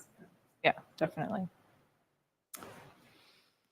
So is there a plan in place to advertise and actively hire for this role now that this has been? We've already posted an anticipated opening, and I believe that Tracy is starting interviews. Pending approval, we can hire somebody. Is some of the FEFI's language that you're working on, that is being worked on, is when, pardon me, I was just typing my ideas to Matt, so I can't do two things at once. So if I miss something, but for when something that we want to bring over permanently, is that something that the FEFI's can, we can take steps okay, so, the budget will pay, 70% of it. Can the FEFI's pay 30%? the first year, and you know what I mean? That's a great point, and I think that that's part of the conversation that we collectively need to have over the Yeah. summer. Yeah. In terms of the just the whole paying grant program, because Mhm. there are a number of grants that, and some that we've seen tonight. Every year, there's a place-based learning grant that comes forward. Every year, there's the college boot camp. Right. Every year, there's the Interswim. Professional development. For, well, on the, that's on the Twig side. for the but Twig, yeah. But as far as these go, every year we do the professional development. So Mhm. one of the conversations that I think is we can and should have is, does X amount of dollars, because those types of things we know historically will never be supported or be supportable Mhm. in the appropriated budget, do we carve that out? And then there's X amount of dollars left that would go toward these other types of projects. But there's lots of conversations that have to happen around that, but you're right. In full disclosure, this probably was the most contentious item that we voted on. Not the validity of it, just the spirit of it. And I think us knowing that we were kind of looking at a 1 year kind of gig is on our responsibility anyway of it. The rest of the money was going to be used to subsidize whatever goes forward. Other than that, this was probably, I think we actually had to table this one and come back another night to talk about it, kind of thing. And it's just as we, as a group, and I'm again speaking mostly for myself, as we begin to walk in those gray areas a little bit, it's just something we struggle with on a yearly basis. And that's it, right? Is that the 11? I think so. Yeah. Was it? All right. We I peppered have those a in. question. Thank Sorry. you very much. Yeah, go ahead, I Diana. think it's probably more for Dr. Blake, but I'm wondering the difference between like what is place-based learning, what trips are those versus then we have like a one-off trip to Yellowstone. So when are there like these separate trips that come in as their own application and what's in the bigger? Yep, so that's another great question. A lot. We need like a full day. There are a number of trips that we historically do every year that are included in the place-based learning grants. I think in part because of the availability, the increased availability of the paying grant money, we're seeing more, sort of, to use your words, one-off grants coming forward.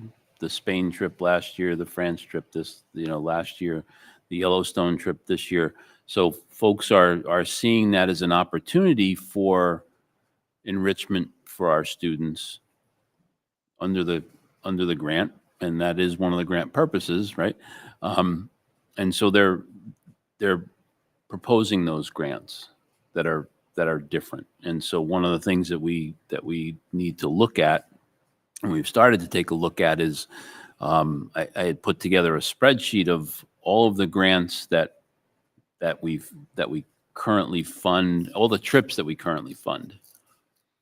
And, are they every other year? Are they every 4 years, like the England Said trip? that we will be expecting the band to come back to us. It's either next year or the year after. I lost track. The year after, because they go every for 4 a years. substantial So, grant for the trip to so England. we may, and looking to see if we can set up that, okay, next year, we did a Spain trip and a France trip this year. We'll do another one in 2 years, perhaps. But then it's up to the teachers if they want to do it. It's our current teachers, they enjoy travel, they enjoy taking the kids on the trips, but we may have other teachers in another point in time that don't want to do the trips, right? So we can set up opportunities, or a calendar that if you want to go, to Spain, we're doing this Spain trip in, 2 years from now. I'm making this up. But I can tell you today that in 3 years, we'll be taking another trip to England because historically we go every 4 years. It's been forever now, I think, that every 4 years we take a group of students over so that every high school student has that experience opportunity once during their career.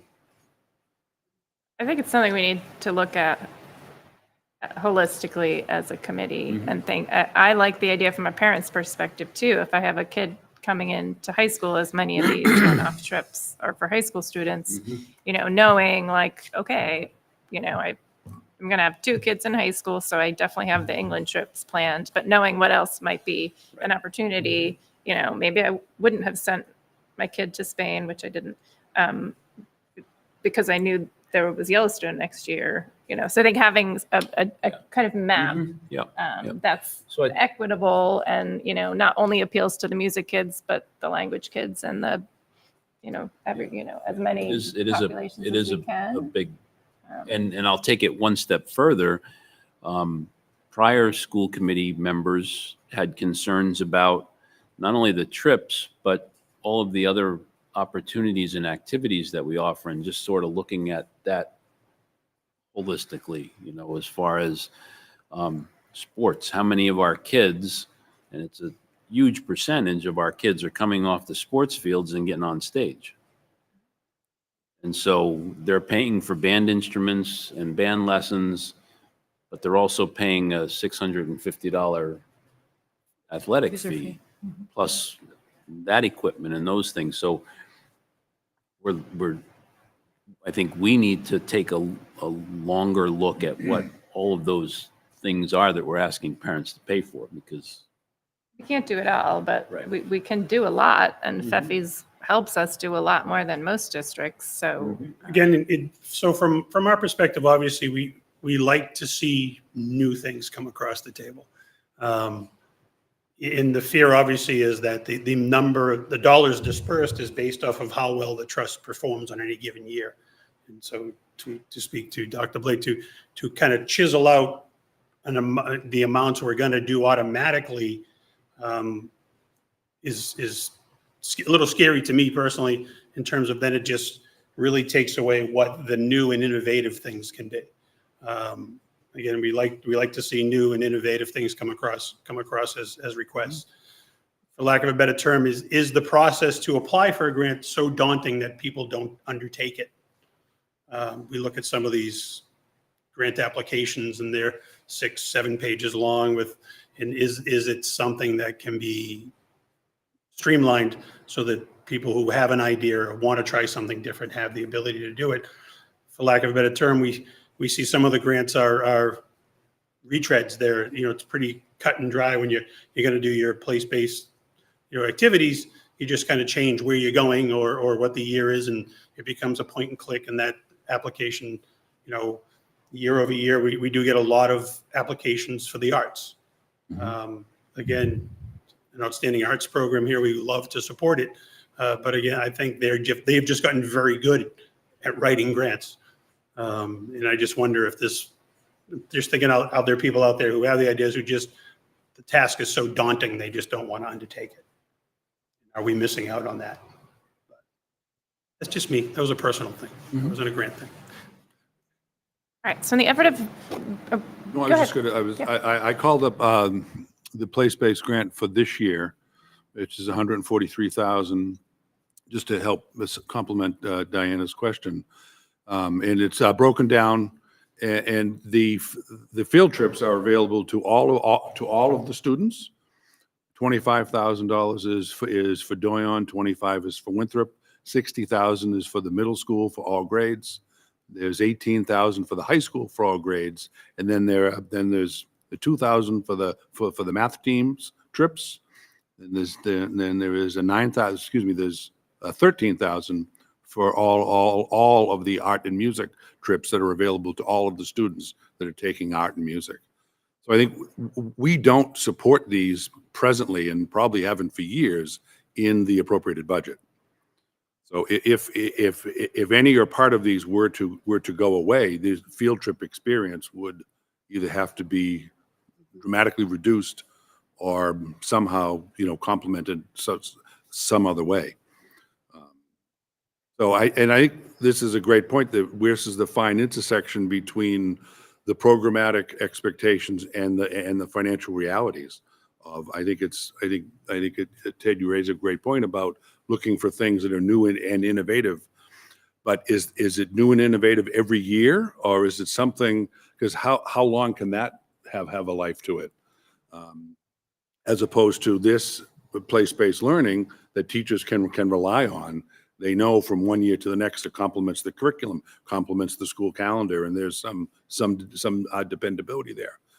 So I think it's a fine line between the programmatic needs, the curriculum needs of the building with the affordability of what happens if these things actually go away, to something that becomes truly more experimental, which isn't necessarily, And the hopes on that is that this money could help that experimental thing, and maybe it's a miss, maybe it doesn't work, but this is where someone's going to have the ability to try it.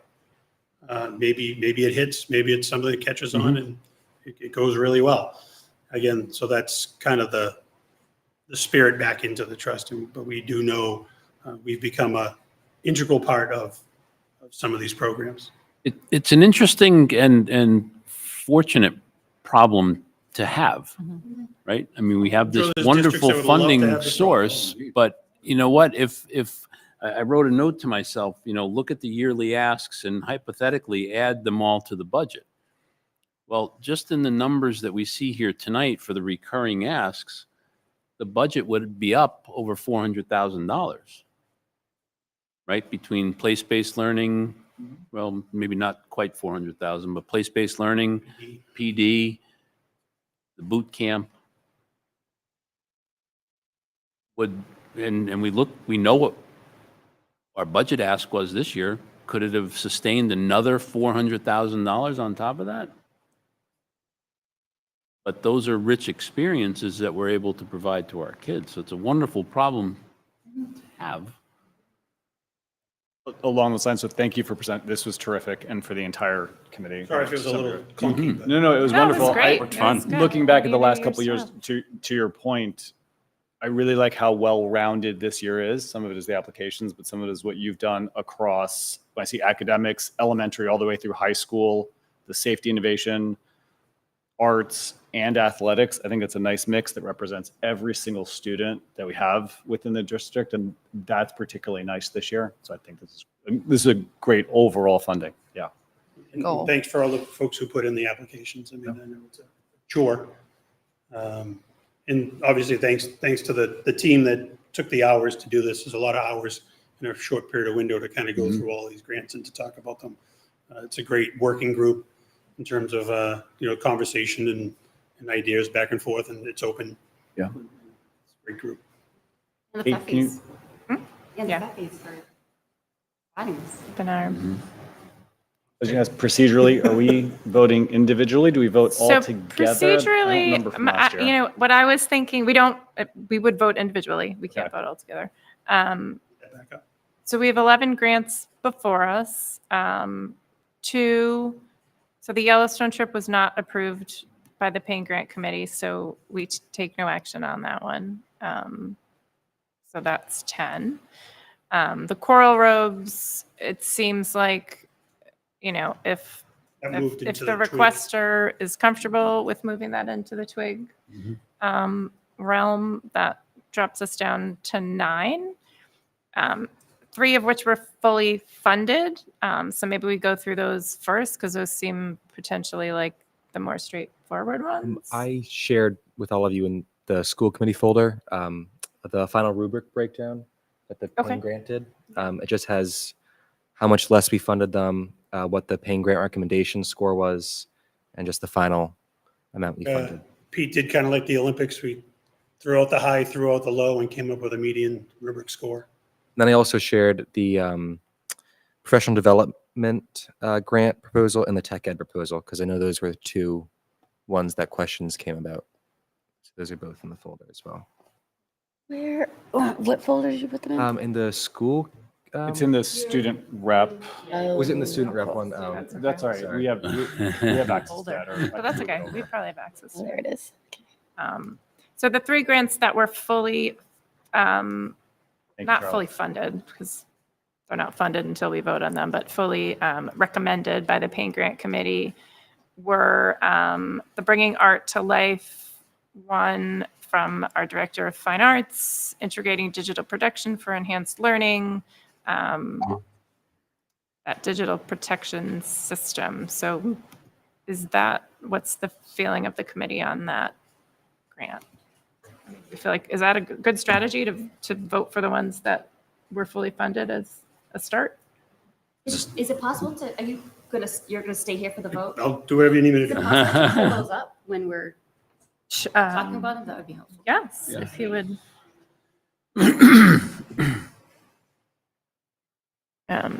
Here. Yes.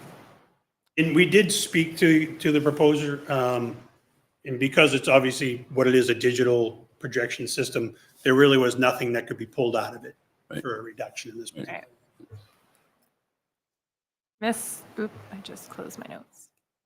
This seems like a great addition to me. I like that the Payne Grant Committee fully recommended it. I like that it benefits, a ton of students, as well as has opportunities for potential revenue or expansion to other areas. I move to approve the Bring Art to Life grant application as presented. Second. Okay, so moved by Diana, second by Jenny. Any further discussion on this grant? All in favor? All right, so that's 7-0 to approve the Bringing Art to Life grant. So the next one that was fully recommended by the Payne Grant Committee was the RAVO request. I think that was like the 10th. Yep, there you go. Request was $10,200. Benefits a small amount of the students, but an important population. And if it can be used year after year, it has the potential to benefit many more. It's a relatively small ask in the grand scheme of things. I move to approve the RAVO grant as presented. Second. Moved by Diana, second by Jenny. Any further discussion? All in favor? Okay. The last one was a literacy coach. Literacy coach at the end. I move to approve the literacy coach grant as presented. Second. Further discussion? That motion and second? Okay. All in favor? All right, cruising right along, 7-0 literacy coach. So that brings us to the ones that were recommended by the Payne Grant Committee, but reduced in amount. So I don't know how people feel about that. I do appreciate that the Payne Grant Committee didn't cut them down. That was a little bit of my concern originally. Conversations with the applicants. Yeah, and so the applicants felt, I hope, comfortable reducing these by the amounts. I don't know. I'm not loving the cutting all the grants down, but I do appreciate trying to fund more things.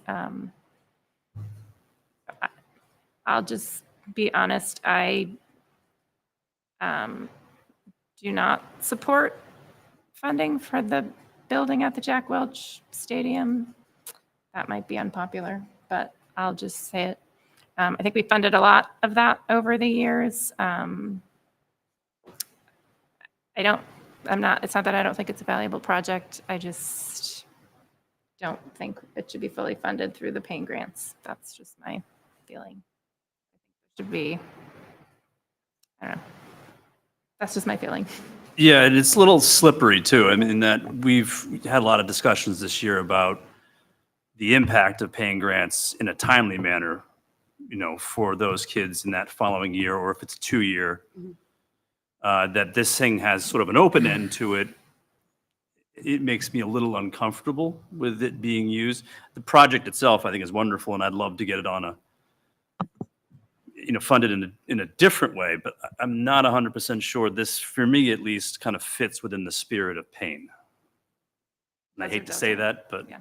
I think for what I'm seeing here is this is identified as the priority from our athletics program, as opposed, if you compared it to where our arts are going. When I look back, it's the only thing of a significant dollar amount that's been asked for, as opposed to we've had significant dollar amount asks from the arts programs over multiple years. And so if you look at it that way, I think it's much closer to on par with what they're doing, which is, I would say, gotten to a world-class program there. And I think if you consider it in kind, I agree with your point of if it was something we would spend and you'd see it next year, that would be terrific. The nature of this project is we're not going to build a field house within a year. And so I think that if this is their priority, I think we've got to recognize there's going to need to be some flexibility there.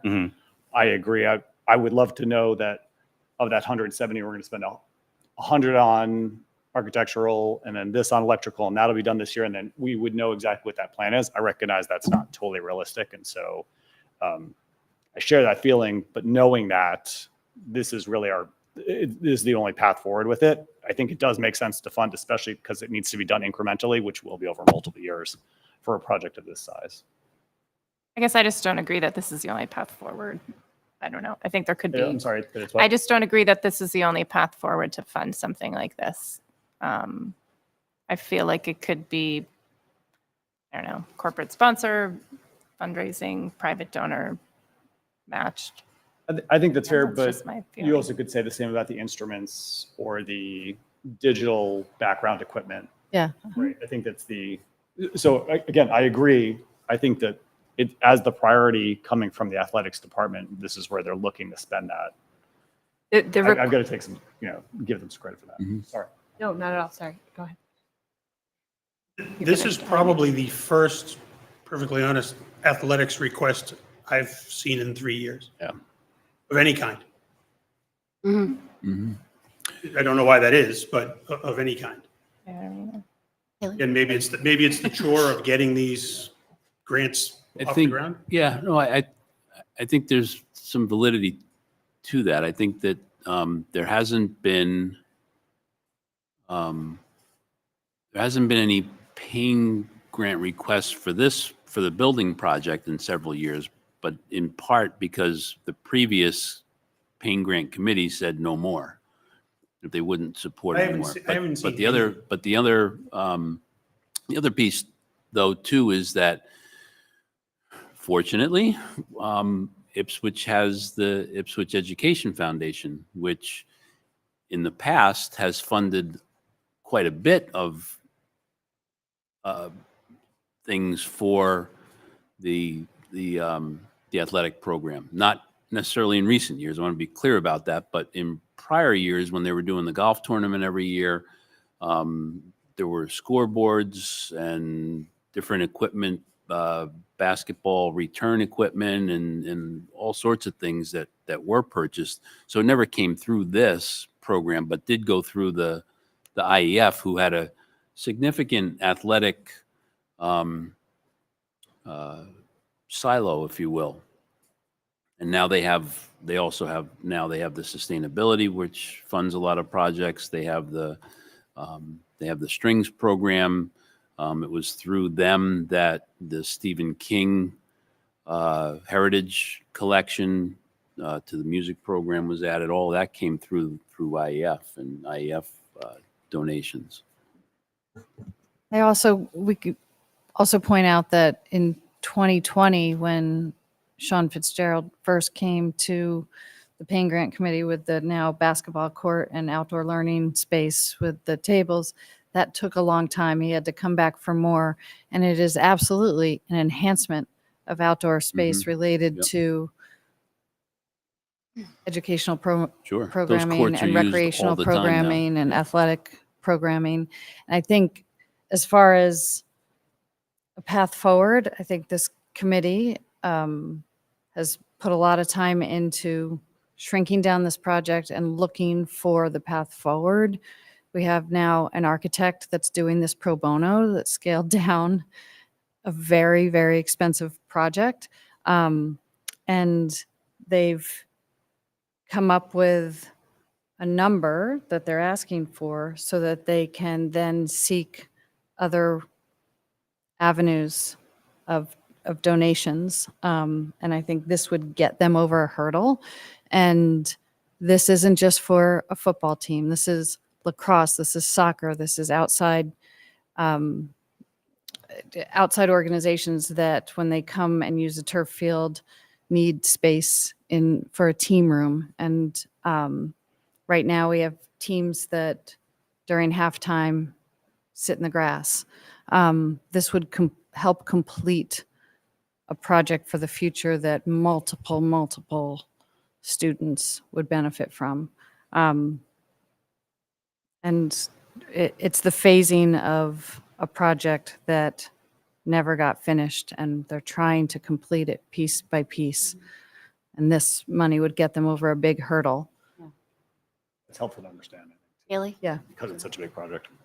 Yeah, that's what I was going to ask, because what was highlighted before was what the difference was. I think you had said 1.2, and so there's still quite a difference that they have to make up. So I was interested to know who else is supporting the staffing on this in terms of, I mean, coming up with the time to run a capital campaign of any kind or to apply for other grants or those kinds of things. What efforts have already been made and what's the plan? I heard you say before that hopefully this would help move the needle on how they would approach that. So I was just curious to know who else is supporting. Are there parents or other people other than the athletics department who are? All the booster organizations that obviously use the turf field or that facility in general are behind this in terms of looking for future ways to raise. Also, I think part of the intent of this was if there could be new life breathed into the process, then do we go to a large corporate sponsor, forgive me, the bank, whatever. Now you say, look, we're now this much closer, and the number we're asking you for is actually going to complete this. Mm-hmm. Now, will they come up with that? Again, I don't know. But it's just kind of to be able to go back and say, we're now this much closer. Can we now finish this deal, push it over the end? Was the initial thought going like for the first pain grant that the pain grant was going to be a place where they could keep coming back? Is that why they, were like, okay, we can do this because we can keep going back to the pain grant for additional funding? Was that the idea? I don't think anyone ever counted on that. Okay. Is it a possibility? Would it be nice of that? Absolutely. But I don't think anyone ever counted on that. Okay. Okay. In terms of saying, well, look, we're going to be back here, much like, we're going to be back here in 4 years looking for more, Yeah. for another trip or whatever. Yeah. It's not going to be kind of like that. Right. We're trying to get this and to be able to breathe life into it and to get things over the edge. We have a very knowledgeable, strong committee, people way smarter than me on the committee. And I think it's just, it's something that just needs, if you look at it even from the community perspective, to have working restrooms on graduation day, probably would have come in handy. Yeah. Type of facilities is what we're talking about out there. And we've pared it way down from what was the Taj Mahal of field houses. Mm-hmm. The booster clubs would need to outfit the snack shack. We that wouldn't be a capital expense from anything that comes in the building. So in terms of equipment that's needed inside the snack shack, but it would be nice to be able to have sanitation and, serve safe stuff and be able to just kind of do things in an appropriate manner. Sorry, so just what I was trying to drive at before too is what action has been taken so far in terms of already making requests for corporate sponsorships or other grants, or have those things already happened to some extent, or is this the thing that people were waiting for? No, this is the thing we're waiting for. Okay. I have one question, sorry. Or you go. You go ahead. So I have a brief history, just so people can appreciate some of the Payne grant contributions. In 2016, $150,000 was set aside for this. 2017, 250,000, in 2018, 150,000. Those dollars are still in escrow, so that's a total of 550.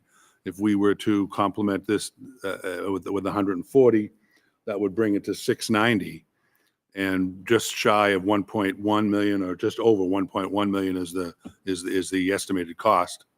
In the athletic director's proposal, that it speaks to likely asking next year for 250,000 from Payne again. At least that's what the proposal speaks to.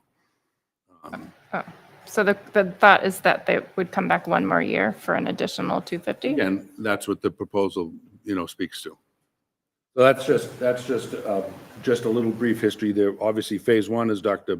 Blake said, is well completed and underway. This is phase two, right? Concession stand, bathrooms, team rooms, those sorts of things. Okay. So that was my question. I'm glad you went first because you answered it.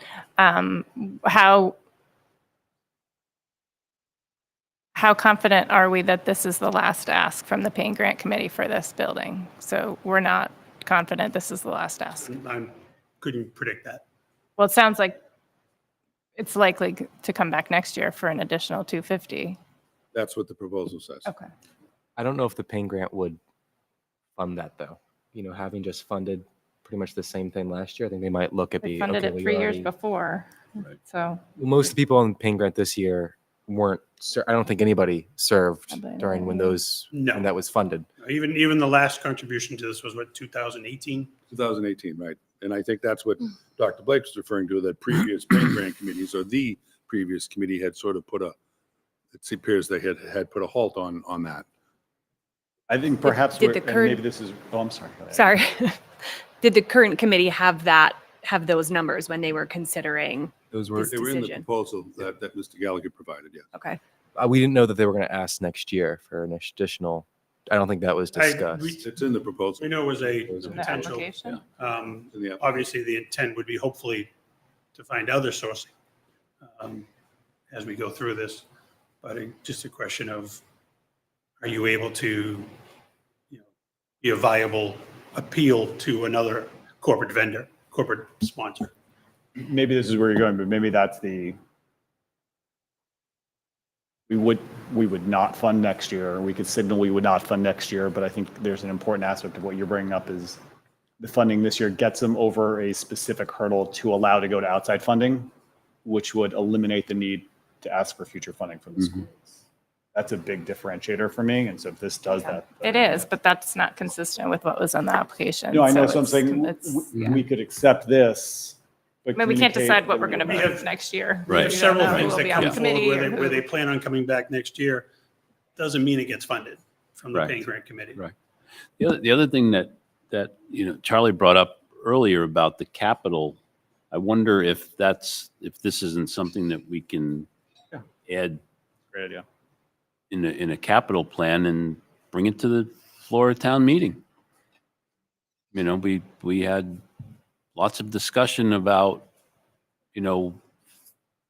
different things that were in the capital plan that was voted on at town meeting, and, Right. some of it passed and some of it didn't pass, right? So, I mean, there were efforts to remove money, I should say, from the capital plan that failed, and there was a vote that was taken to remove something else that passed. So maybe, for some of the funding, we that might be an option, in addition to the other grant where we're looking for air purification, or was it dust collection system? Yeah. I think from a budget perspective, that's probably the conversation to have. Is it, almost set aside the dollars, regardless of how much it is. What may be a capital ask, and really a truly large ask versus some of the things that might not be. For example, I think the examples that were used, and I think you gave one of them, which is an excellent example of the Doyon playground, took 2 years to do. And I think Diana, no, I guess it was Jen, you spoke about the outdoor rec, the rec space. I think one of the things that may be different between that and this is that both of those projects were anticipated, or at least at the time of proposal, hoped to be completed within the year. I think historically, one of the concerns that came about was COVID. COVID brought both of those projects were funded in either 21 or 22. So that brought things to a halt in some ways. The other things I think that's probably fair, certainly the outdoor learning space, because I was here last summer for that one, working with Sean, is the estimates for the work came in well above what was anticipated. But it was hoped that those projects would be completed within the year's time. One of the things I think we have to ask, out loud and transparently is what does the FEFIS committee expect for money that we probably know we're not going to spend within the year? I mean, and that's a concern that I have as your budget director. What am I supposed to? Where do I put that? And so I think there's some really good big picture conversations around this. What's capital? What belongs on the floor at town meeting? Dr. Blake's point, and what is really complementary to the needs. And this was probably up there with the toughest one for us to wrestle with. This and the literacy coach, again, kind of both falling into that same category. Is this something that's going to be inside the guidelines of what we anticipate? I think this was based on what this was going to bring to enhance the outdoor facility, to enhance for the athletes, to enhance for the general public, with what was going to go on out there and what we hope to use those facilities for. Again, like we said, this was probably, certainly in the 3 years I've been on the committee, this is the very first remotely athletic request that's ever come in. I haven't seen, I think at one point we had something about redoing an aerobics room or something that was actually withdrawn. It never actually came to vote. I'm going to stop maybe- that. I think that was brought forward and it wasn't funded. Okay. Yeah, We heard it. and it wasn't funded, but it did come forward. Yeah, we heard Yeah. it. So Wasn't withdrawn. Sorry, Brian. There's clearly no language as of right now, which is, I know what we're dealing with a lot with these grants, saying that they can't keep coming back, which of course they can. But I just feel like they would be grandfathered in a way, like if there is language about like a multi-year project, building, or that's not something that can be funded by the FEPIs, or it can be a one-time thing. I think that's language that could be something that we add in. But I feel like we've already been moving along with this project. This project goes back to the day they stuck a shovel in the ground to put the turf down. Yeah. So I feel like, I would vote for it. Does it have to be unanimous, or is it? We are ready. No, Okay. we're ready are we ready? Do you have a question? I do have a question, I think probably for Tom. When you say that like the 500,000 that's already, been given is in escrow, where is it back with the FEFIs? Is it in a separate account? It's in a separate account, so it's accounted for in our accounting. The money has been actually returned to FEFIs. We, the school district, do not have those dollars, other than the awareness of the existence of them. Okay, so it's still accumulating the right amount of interest. It's not under our jurisdiction, other than that it had been previously approved for this purpose, So we can but get unspent. it back, right, for this. And I just pulled up some minutes from one of the committee meetings, and in addition to, it's not just 550, for some reason, I have in my head 625, but some things that were paid for, and part of that is IEF, but some things that were paid for because this is phased with the turf field are things like the scoreboard, the track, which was different than the turf field. So this is just part of the phasing, and those things have been paid for, and now we need to get this completed, so they're coming back for more. I just wanted to clarify too, you said that the initial funding for this was dispersed in 2016, is that right? It was received. Received, okay, so we're going on 8 years of this. I mean, it feels a little bit like an order of operations thing in my mind, again, like in talking about what we encountered with the playground. We felt before we came back for a second request for phase 2 that we needed to make an effort to do some of that fundraising, which we did, and we anticipated or hoped that we would get more than we did. But then we were able to at least say, we've made this effort, this is what we were able to get, and now we're coming back in good faith to show that, you know, that we've done that. Absolutely. And now we have a need to close the gap that we weren't able to do on our own accord otherwise. So given, and again, that was an 18-month timeline really that we were working on. We're talking about an 8-year timeline, and that hasn't happened at all. That feels a little surprising to me. So I think part of that, I don't think we can ignore the COVID years where it literally was shelved and we didn't, 2021, maybe 22 didn't even look at anything like that. But to Sasha's earlier point, 2018, that was, I think, the year after, right? Maybe a year or two after the stadium opened, right? Because I think the stadium is, what, 8 years old now, 7 years old, I think right? So, Okay, are we ready to take a vote on this one? Or do we need more information and can we vote next? Like, do we want to find out What what other- Katie's saying, like what they've raised themselves? Or no? I don't think they've raised anything themselves, Jen Oh. said. no, Oh. I haven't. Oh, And again, I would just say in terms of from the paying grant committee side of things, anyone can come and ask for anything. Right. Doesn't mean they're going to get it. I mean, right. we know that in a number of years, there'll be an ask back for a band trip.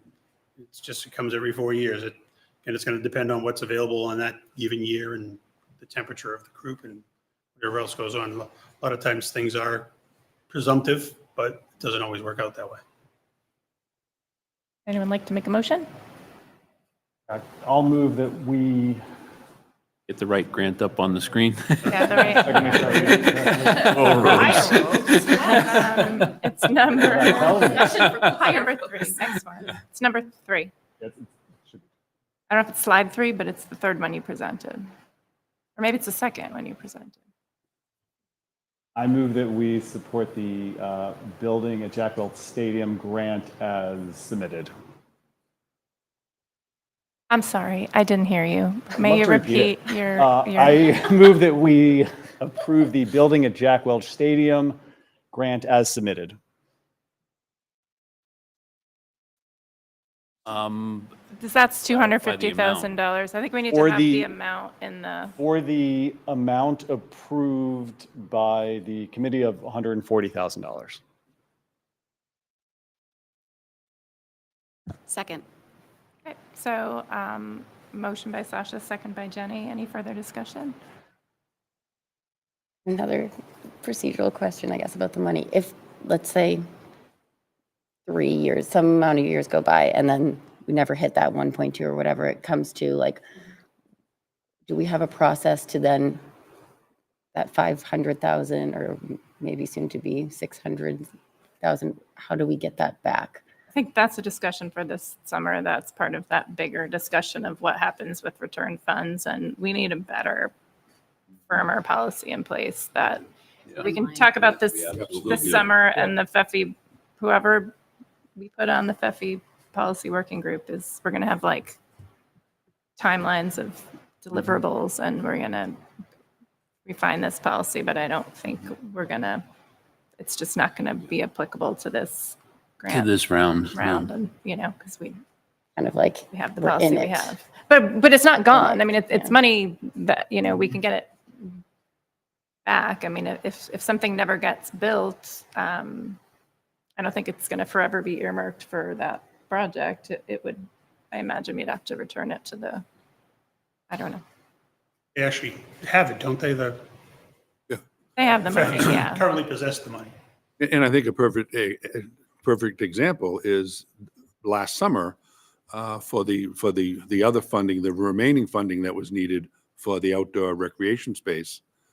We asked the FEFIs to support that. I believe in the $90,000 range is what was necessary at that time, and they funded it with what they considered to be returned funds that were already at one point made available to the schools, but because they were returned, but still sort of appropriated. So that's how the rest of the outdoor learning space here at the middle school got funded. Yeah. By asking FEFIs to complement what they already gave. All right, so we have a motion on the table and a second. All in favor? I'm abstaining. Abstain. I'm on that committee. It doesn't matter. I'd abstained during the I'd grant. abstain during the grant I think process. Oh, did she? Yeah. Probably a good idea. You didn't vote on the Payne grant, vote the first round. Wouldn't you be able to vote this? I mean, you weren't part of the, You weren't For on the this one. Payne grant. No, she's on the, He's on the turf field. yeah. oh, then vote if you want. I don't know. But I think, if I may, I think it's the right call where I think, Ted, you kind of put it out there for the committee to decide because you felt it was a conflict where you're on the committee. I think it's good to mirror that consistency. Let's start over. There is a motion and a second on the table. All in favor? 3. All opposed? 2. Abstain? 2. So passes, No, it fails. fails. Not a because he majority. abstains. Okay. Okay. Did you vote for it? You voted Yeah, for it. but it's still not a 3-2, majority 0. of our Oh, voting members. You need a vote 3-2-2. for. okay. I see.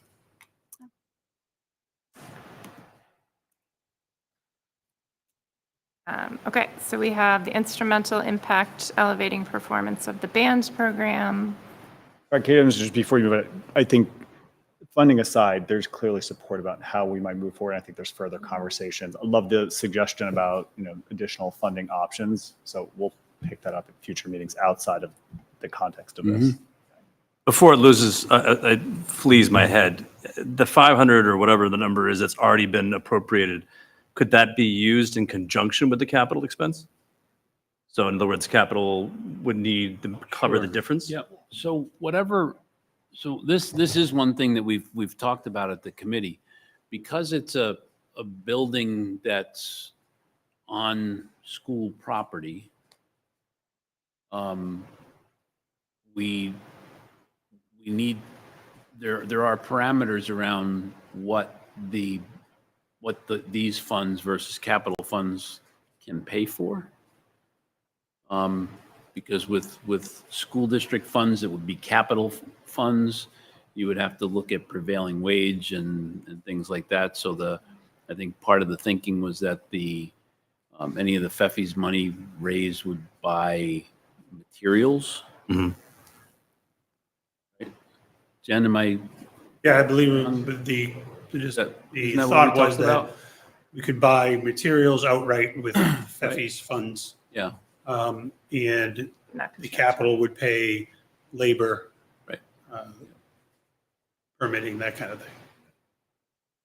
Yeah, because I think just because I didn't feel it was appropriate for this particular thing doesn't mean I don't support it. And I would love to see if we can make this work somehow, because to Sasha's point, this is a priority of the athletics department. And I think we owe it to all the athletes and beyond to try and see if we can make this work, even though it didn't work here necessarily. There's been conversations around, like my words, community build kinds of things. And so you have to be careful with the trades and the licensing and liabilities and things like that. So it's not at the same level as the playground build. And I think, even the playground build, the company came in and did a lot of the technical work, and parents, and the same thing probably with the Winthrop playground years ago. The parents did a lot of the Spread the mulch. groundwork, I think, right? A lot of Did we mulch. spread a lot of mulch? Yeah, I agree with your statement and your sentiment as well. Okay, so now we have 1, 2, 3, 4, 5 left. Because that one didn't pass, we have the opportunity to bring those grants back up to the original requesting amount? Do we? I don't know. No? That here, body. Right. Can't hear Can you. we do that here with this body, make that decision? I don't, I mean, let's do a mental exercise. Would the inverse also then be true? If we thought it shouldn't have been funded to 140, it should be funded to 120? In other words, if we can go up, do we also have the power to go down? I think this is the sticky point we Have we talked done that about with before? what the paying grant committee approved. We have to live within that parameter. We've gone up. So but we've gone, I'm trying to think if we've gone up. I agree with your question in that, and to Ted's point earlier, this is the first year we've had more asks than we've had funding available. So I think, and I'm not even certain of this, if there was a grant that was approved at X dollar amount by the paying grant committee, I'm not sure if the school committee has added to that. I know that the school committee has denied grants because I think years ago, wasn't it the website grant was approved By the paying grant committee. by the paying grant committee, and then it came to the school committee, and the school committee said no, or maybe it didn't pass it's the only one that comes to mind One right I can away. think of is, I feel like a couple of years ago, Winthrop submitted a fair amount of, 2 or 3 grants that we approved, but we wanted to also extend it to Doyon. And I don't know if they took it up. Do you remember that, Laura? That was just last year, okay. Which would have increased the amount if Doyon had agreed to participate, but so I think we must have approved more money than they requested, because we were trying to be equitable and if we're going to offer something to one school. So we have gone up. But I don't think that took money from something that was denied. I think that was money that hadn't been, in other words, the ask was less than what was Right. That was available. my earlier point. I think you just took it from the extra available money. Okay, that makes sense. Yep. Because I think that could be a concern if the precedent has started to not approve Things to fund one other things. and then be able to give other grants more because we. Well, we're giving them up to what they asked. I'm not saying to give more than the initial request. I was just thinking we could potentially bring things back to the original amount requested, but we don't. That doesn't seem like Yeah, this especially body for the- can do that, because then you end up voting down one thing with the intent to fund something else you like better. Right. I think Received. the FEFI committee working group at least talked a lot about trying to maintain the individual integrity of both. Right. And I think the idea is wonderful, right? Obviously to fund these things, but at the same time, I think it may be a dangerous Yeah, I would. precedent. Yeah, I would. I think that's Particularly I think that's with something fair. that has been voted down. and I think given that those submitting the applications were part of the conversation to reduce and found a way, I feel Right. comfortable. It's not like the grant committee had just Right. made that cut themselves. I like where you're Yeah, going. I I think mean, it fits they into originally our broader requested. conversation. Right. Yeah, for tonight, let's go as they're And yeah. recommended by Yep. the committee. Yep, I agree. And the other piece too is I pulled the existing policy up, and it's not clear as far as this piece goes. So maybe that's something for us to consider moving forward, what that looks like, because there aren't clear parameters around it. So It's going to be a long summer retreat. Yeah, it's gonna be long. It's gonna be like a weekend. It'll be great, guys. It'll be great. It's going to be, I mean, it's necessary, but I just think there's so many things regarding all of this that we have to get our arms around and fast. Well, I think it has But it- been said before about the FEFI's funds, right? We're so fortunate to have them. This is a good problem to have. Mhm. Yeah. Right. And it appears we haven't had this problem before. And the lack of clarity in the policy doesn't help, get us to the next step. But from the business office side of view, we desperately need some clarity around these policies. Let me just, and I have no oar in the water. So regardless of what you do, if you act upon the proposals as presented, you will leave $110,000 on the table. I'm just pointing that out as your math guy. I was just going to ask that. What is typical? Like, because you preface the presentation by saying that you haven't been in a position to not be able to fulfill all requests in the past. So typically there isn't money on the sometimes we table, right? just, even the ones we deny, the money just goes back to the FEFIs.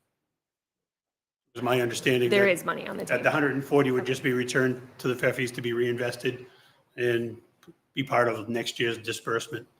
Which is different than unspent funds, correct? That goes to a different, That goes to a different doesn't go bucket, back to the right? corpus, it goes back to In the. theory, we could also ask them not to give us, because we don't have the money yet. We could ask them not to give it to us. Oh, right. I mean, why would we ask them for money that we then was going to sit in our account for 10 Yeah, months and this then is give how it much back? we're And able to get, but then we tell them. We're not going to get the check until the end of June or maybe the beginning of July. So just some of this is still falls into the procedural, how do we move forward? Let's maybe Right. hold those, keep going with the voting Keep going, on one the more additional. comment. I want a playbook, man. I want a playbook. We'll We get all one. do, we all do Did talk. nothing like it. All right, What's so one more question, do you have a question or a? I just thought that I think it makes sense to move it back in the year, like in March. That way, if the school committee like doesn't fund something, they can go back to paying grant and they can reallocate. Yeah. Because we made yeah. decisions based, we went back to people and said, can you cut based off of, we want to fund everything. So if you Right. do it earlier in the year, then we can come back and say, we have more money to spend. Yeah. Can you increase your grant or like, Yeah, we don't have to. yeah. apply it. Yeah, I think in terms too, we always want, from fiduciary side of things, we want people to ask for what they kind of absolutely need, Right. right. and Yep. again, when you go back and now you can, just a somewhat perception, somewhat procedural. We want people to, sharpen the pencil, come to us and, Right. one person actually said, well, I just figured I'd come and ask. Yeah. Well, So I see two paths forward right now. I see either we vote on these 1, 2, 3, 4, 5, 6 remaining grants as approved by the paying grant committee, or we don't vote them and ask the paying grant committee to go back to these 6 people and say, are you still good with the cuts? We now have a little bit more money, or is it better to just vote on everything? And we all know what one? the answer will be. They'll And they'll isn't it, take it. it'd be 8 too, because we cut out we cut out Yellowstone because there were so many grants that we didn't want to fund one that only benefited 13 students. So we go back to Yellowstone and say, well, now we do have the money. Yeah, I no, think those, All right, no. but they didn't approve that, so school didn't committee approve has that, no, we Right. can't even. but now that we can't have more discuss money, it like I and vote think it. if there was no building at the stadium, I bet you Yellowstone would have been approved. Yeah, so we have a past practice. I don't know about that. Yeah. Only because of the sheer number of students it was going to affect. Well, Right. we would have had like a surplus of $100,000. Yeah, It's just But Yeah, to we've to your had point, surpluses and that's sent a, it that's a back great, just 'cause it's that's a great sent back. suggestion. That we have a past practice, though, that if the paying grant committee doesn't approve a grant, then the school committee doesn't, we have established that, the school committee doesn't have the authority to then fund that project. okay. Because it takes away all authority from the paying grant. We're just going to do whatever we want. And what's the That's point of sense having and the have- pain? right. The pain. So that But you're- one, what so you're that ha- one won't come forward. You're just saying that your process in terms of the determination would have been different had these funds been Yeah. right. Like me personally on the grant, like I think knowing that it wouldn't have been approved, or if I had the extra $100,000, I would have voted in favor of Yellowstone, and I think some other people might have been inclined to vote in favor of that as well. Yeah.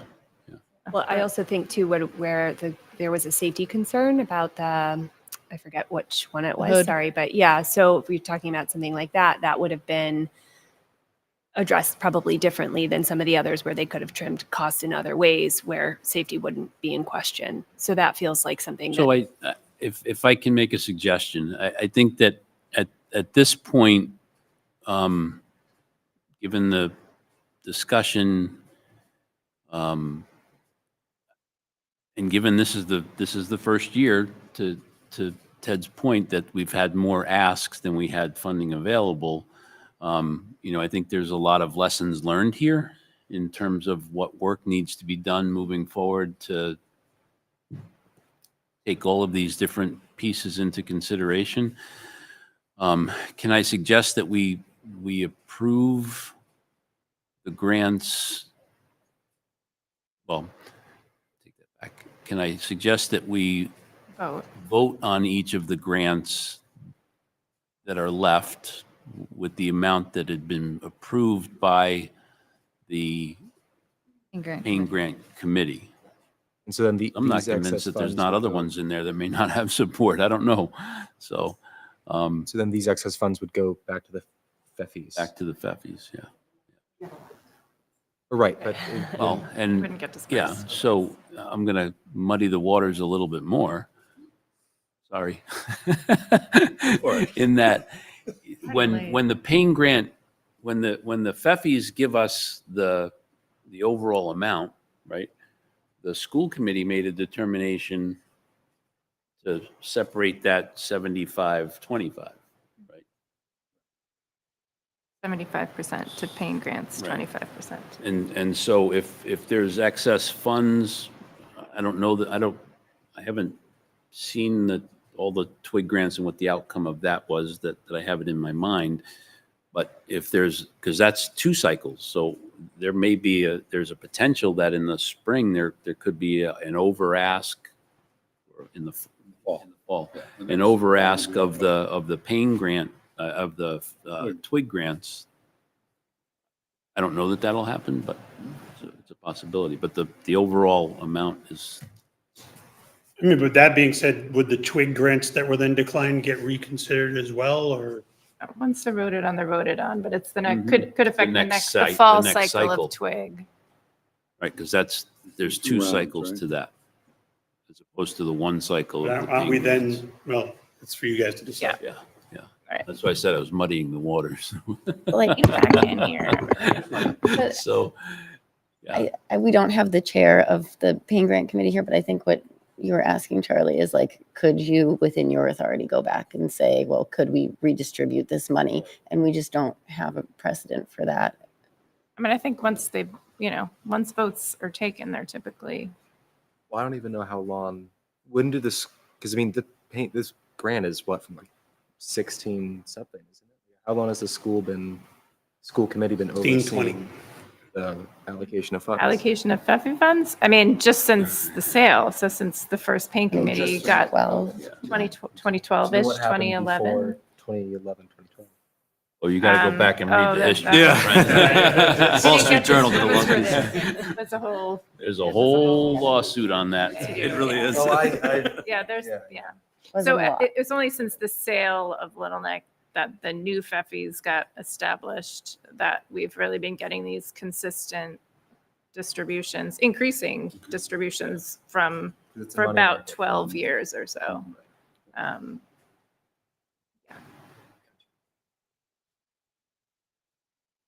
Okay, I'm going to take advantage of that lull in the conversation.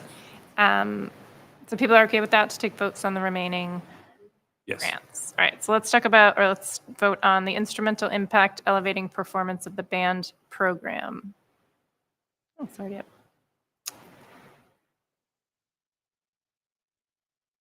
Motion, motion to approve the grant for instrumental impact at the amount approved by the Payne Grants Committee of $26,189.31. Well done. Second. so motion by Haley, second by Jenny. All in favor? 7-0.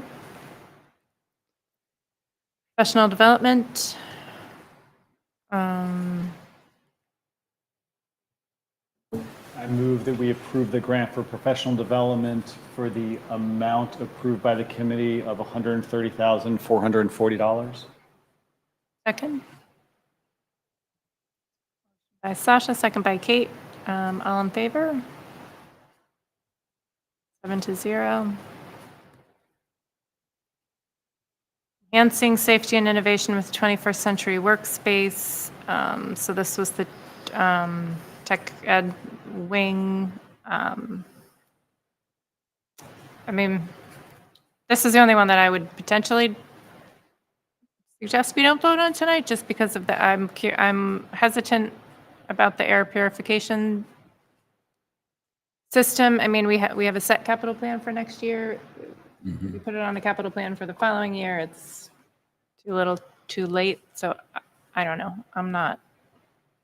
Or is this one where they could make the exception and go back as a committee because those other funds were left on the table to make a singular decision? No. I will say the committee didn't fund it fully in part because we thought the air filtration was a capital expense by the school. Like the tech rooms where there's saws and cutting and particles should have filtration already, and there just isn't any.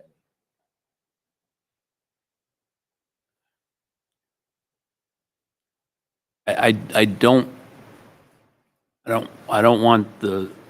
think the school committee should pick and choose which grants should go back to the paying grant committee. So if you don't want to vote on this one tonight because of that piece, let me dig into it a little bit and get more information on that, the specifics around the filtration system, and if that's something we feel like, I mean, yeah, I agree with not going back to the original grant requester. I think it'd be nice to get some clarification on if we think this could be funded in another way through the operating budget or. I'm just rereading what's on the slide, but we're talking about 15,000, right? 15 even? Charlie, do you have the full? Yeah, I'll pull it. Obviously, I surmised these for this purpose. You want to take a look at the full I shared it ones. with all of you too. It's in same place as where the budget was. I have that budget in front of me too. Yeah. So, the 15,000, if the other pieces of equipment don't rely on, because I know that's electrical upgrades are involved in that, because I've already spoken with Scott Jewell around some of that, because we have, in anticipation of this getting funded, we've got to make sure that we know where the electric drops needs to be, and what we're looking at is in terms of funding, getting a contractor on board. But if that $15,000 isn't contingent on those machines being able to operate, then I would suggest that the school committee, if you're going to vote on this, take a vote on it, whether it passes or not. And then we'll have to work with them and figure out, okay, what else do we need to make that work, and figure it out from another funding source. So the $15,000 was for a dust collection system, one fixed, one mobile, and air purification units, Anilla Supercell. I imagine they're similar to the ones the box ones that are there. So it was like 3 different pieces of air purification. I presume that because they offered to take the 15,000 off and still have the project proceed, that they're not intimately tied. Intertwined. There's not a required progression. Okay. Because if there were, I would assume that the authors wouldn't have taken The safety thing. the safety Said, thing. no, off, we the can't dust do it Unless they're otherwise, relying right, on right. something else. us Yeah. picking up. Yeah. Well, that could be. That hasn't been. Yep. Is there any way to glean that from the equipment that we would be approving? I mean, not that any of us have that technical. I don't A lot of the equipment that's being approved is just replacing the 20-plus-year-old equipment that's already there. So it's just a new it's a new email. There's already an email there. So I don't think it would create no additional equipment being added, just replacing upkeeping ones. You said that earlier. Yeah. I would take a vote on it and Okay. figure out the 15,000 with them. I move that we approve the grant for the Enhanced Safety and Innovation for 21st Century in the amount approved by the grant committee for $84,178. Second. Motion by Sasha, second by Haley. Getting tired. All in favor? 7-0. College boot camp. I move that we approve the grant for the college boot camp for the amount approved by the committee for $12,750. Second. Moved by Sasha, second by Jen. All in favor? Okay, 7-0. And place-based learning. Move that we approve the grant for place-based learning for the amount approved by the committee for $151,730. Second. We'll give that one to Matt. Draw. Motion by concert. Sasha, second by Matt. Should harmonize better. All in favor? 0. Okay, thank you very much. I know that was way longer than you anticipated, probably. Should have rolled you a stool or Thank you very something. much. We will make It's been standing. we will make a very concerted effort in conjunction with your committee to move this process up next year so that we have a little bit of time to either spend more than one meeting on it or have a little more back and forth if we have questions or clarifications. But I appreciate your Thank you all for your time. time and thoughtfulness. I'd also of be these interested in, you had said earlier about the length of the application and the time commitment. I'd be interested it's to just see from just or an hear. observation from 3 years on. It's kind of the same folks submitting the applications, and I'm trying to figure out why, given this opportunity, other folks wouldn't jump on. Is it a heavy lift to complete one of those applications? I mean, I think if you see some of those applications, they're 5, 6, 7 pages long. Mhm. And I hope everyone's aware that this opportunity is out there, as far as, the teachers and the administrators and everybody else, I'm sure. And again, we like to see new and innovative stuff come across the table. Again, we've kind of become a building block of the budget, for lack of a better term, given some of the things we approve year after year. And we appreciate what they do, but luckily at this point, the trust is performing well, and we get increasing funds every year, but let us all hope that continues as we approach retirement age. That things perform well, but again, just from my standpoint, obviously, as you guys look forward into these pains, into the structure of the grants and how it's going to be, please just remember those of us that are on the committee take it very seriously, and we don't, how can I say this?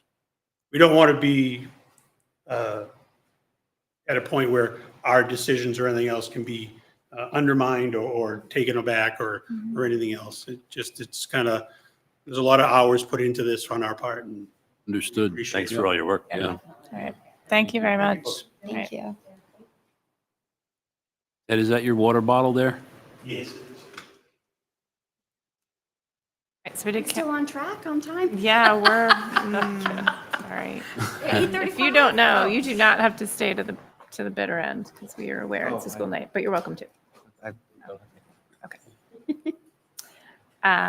Okay, so we did the calendar approval. Textile bin approval. This was a request from Heather Pillis of the Waste Reduction Advisory Committee. Textile bins are, Johnny was like, what's a textile bin? Textile bins are those big bins where you can dump bags of clothing, shoes, sheets, towels, whatever, outside the schools.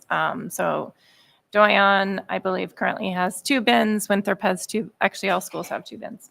I don't remember the name of the company, but Heather had sent an email out requesting an additional bin be placed at the high school and Winthrop. So there would be 3 bins at each school. So I had a little back and forth with her saying, have we investigated like more frequent pickups so we could just have them emptied more often, but still only have 2 bins? And did anyone ask Doyon, because they have 2 bins and I noticed they were full the other day. So she got back to me and said she has reached out to the Doyon interim principal. I don't believe she's heard back yet, but she also contacted the company.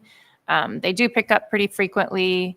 I think part of it is you're not allowed to throw out textiles anymore. You're not allowed to throw clothes in your trash or pillows or things. So you're supposed to be disposing of them in another way. So there has been an uptick in filling of these bins. So she really feels that it's a reputable company. So she recommends, and we have to approve these because they're on school committee property. So she really feels that 3 bins, so the addition of 1 bin at each building is the way to go. And if it turns out we don't need it at Doyon, then she will not request one, obviously. But so she's requesting that we approve the placement of 3 additional textile bins, 1 at each school. There's no The cost. school actually, there's no Okay, no cost to cost. us. The school actually makes money on it, or I think the green team maybe gets the money, but it is a I don't know, modest revenue source for the green team, which does a lot of great things like the sustainability dinner. So Yeah, it's great.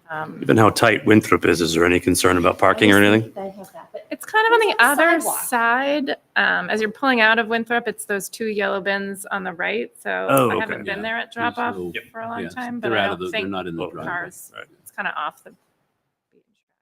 And they're not the prettiest, but they See serve no a good reason, purpose. So. Seems like upsides only. So any questions about that? I would entertain a motion to approve the placement of 3 textile bins. I motion to approve 3 additional textile bins at 1 at each school. Second.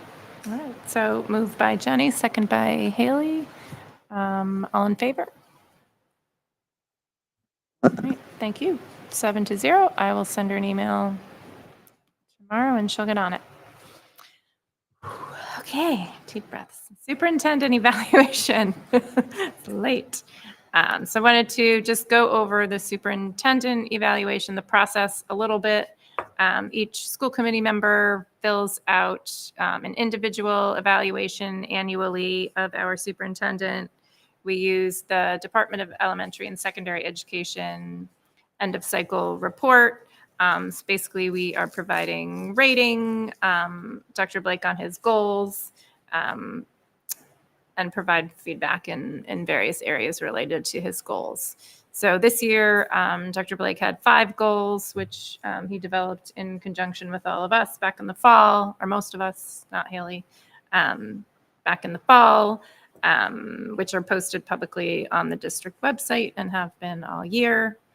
And the past procedure has been, and this is in the DESE report too, that the chair of the school committee compiles all of the individual evaluations into a single summative evaluation, which is what we are reviewing tonight. And so it needs to be read into the record, and that will serve as Dr. Blake's evaluation for the year. And he's also received each of your individual evaluations as well. So without further ado, I will read this very long summative evaluation of Dr. Blake for the 23-24 school year. So this was completed by Kate Elliott, chair of the Ipswich School Committee. It's long. So the end of this school year marks the completion of Dr. Blake's 7th year as superintendent of the Ipswich Public Schools. He continues to be a proficient and capable administrator for the district and has made significant progress towards achieving his goals. In the past year, Dr. Blake's presence was felt as he oversaw the rollout of new state standards and curriculum, managed the hiring of new administrators, and worked with them in delivering a solid budget. He has taken on a consistent form of engagement with the community each week with his superintendent's newsletters and continues to lead the district-wide DEI initiatives. His constant presence at school events, meetings, and performances is stellar and appreciated as it makes a positive impact across the district. We appreciate his hard work and dedication to the Ipswich Public Schools.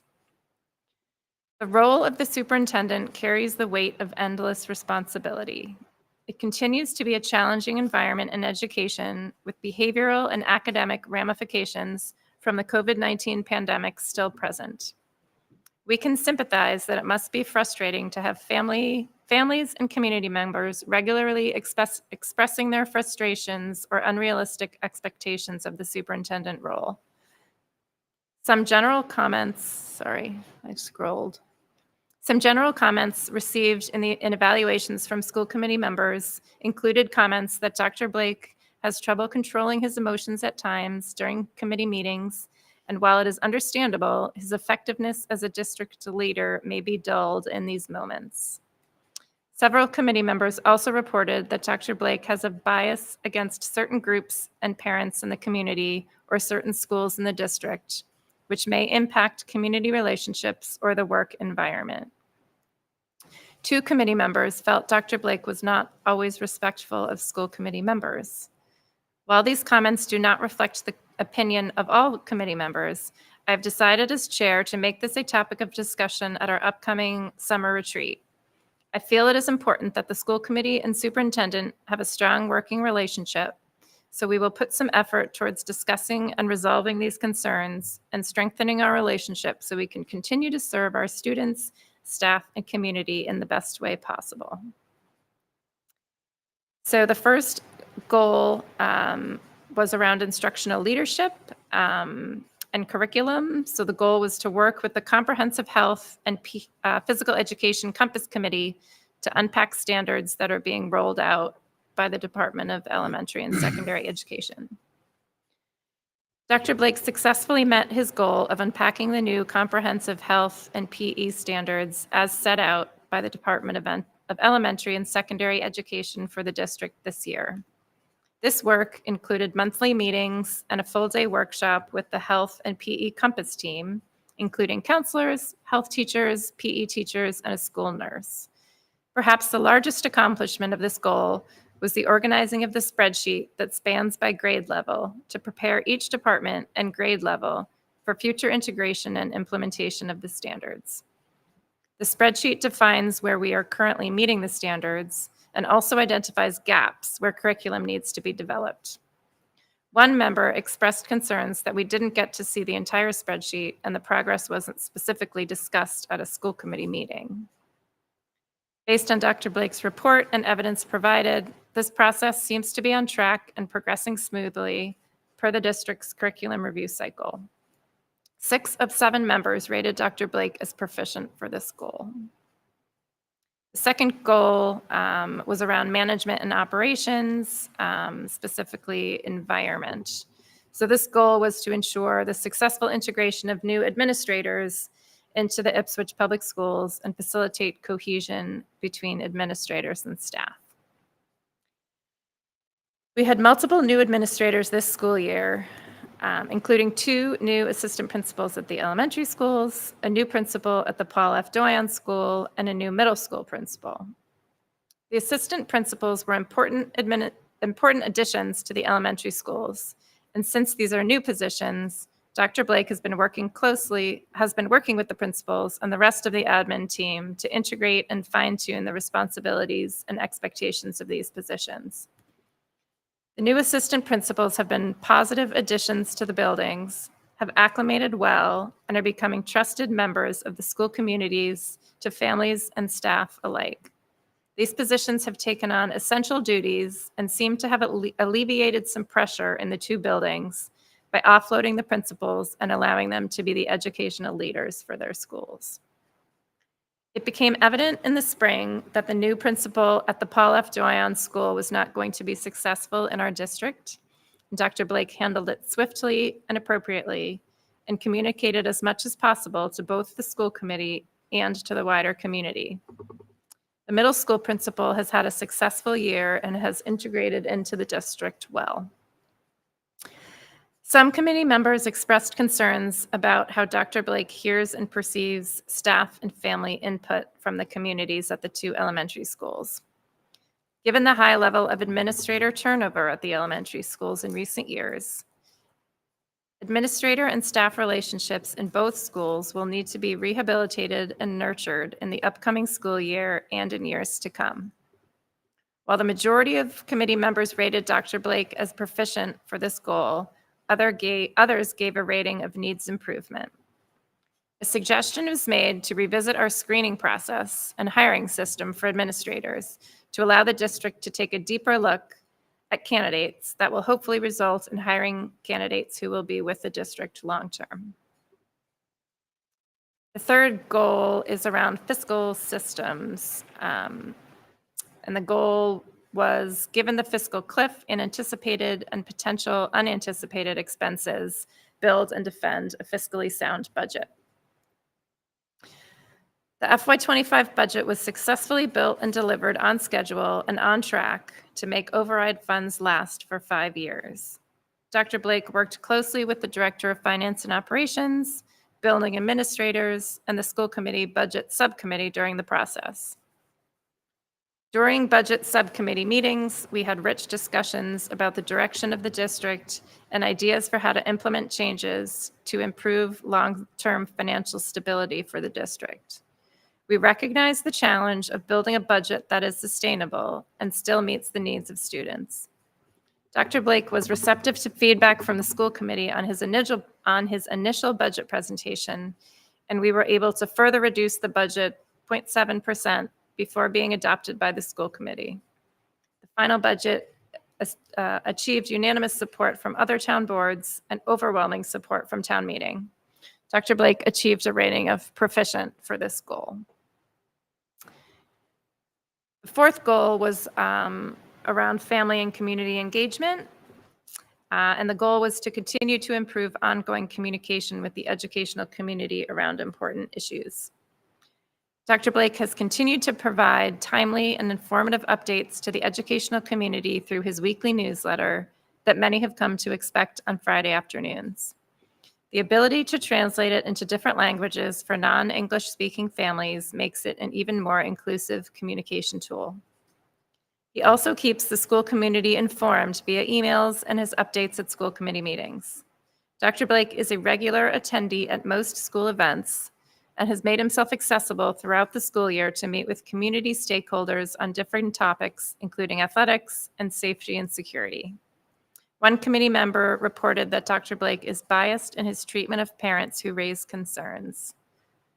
Overall, the school committee is pleased with Dr. Blake's efforts and gave him a rating of proficient. And the last goal was around professional culture, specifically cultural proficiency. So this goal was to continue to lead the diversity, equity, and inclusion work in the district. Dr. Blake has been a leader for DEI initiatives in our district and continues to be a positive driving force for this work in our schools. This current school year, Dr. Blake continued to lead the district-wide DEI group, oversaw the work in each school to ensure they achieve the No Place for Hate designation by the Anti-Defamation League by the end of the school year. He also attended a Mass Ready course for professional development. Having a superintendent who fully supports these initiatives is imperative, and we enjoyed the presentation from the district-wide DEI group and hearing about their work this school year.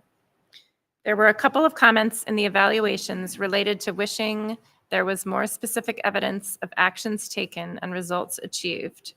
For example, greater details about Dr. Blake's learning from the Mass Readiness Seminar and how it will specifically be applied in the district. The cultural fairs and showcases that have taken place at IHS, Ipswich High School, are examples of the pride our district has in our English language learners, students, and the pride that those students have in themselves of being part of our school community. We appreciate Dr. Blake's dedication and enthusiasm for these events and his continued attention and sustained progress in this area. The school committee is grateful for the leadership of Dr. Blake and the entire district staff over the past year. So that, yep. I just noticed it now. There's no rating in that. Okay, At the end of so that there one. should be an overall, okay, Proficient, I'll I add think. that in. Yes, so the overall rating for the summative evaluation is proficient. The professional culture, there was no, unless I missed it. I just noticed it now. There's Okay. no rating there for that area. Okay, And both Winthrop and the high school did achieve the no place for hate status. So the whole district, which is somewhat unheard of. We're proud of that accomplishment. so that fifth goal, just for clarification, would have received proficient as well as the overall rating.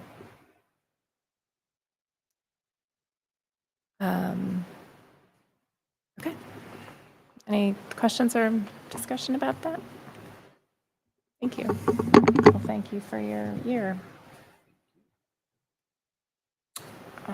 Okay, so policy update by Diana. You should have a folder. I'm wondering if, in the interest of time, it makes sense to move this to the next meeting. We'll have time I then. approve of that suggestion.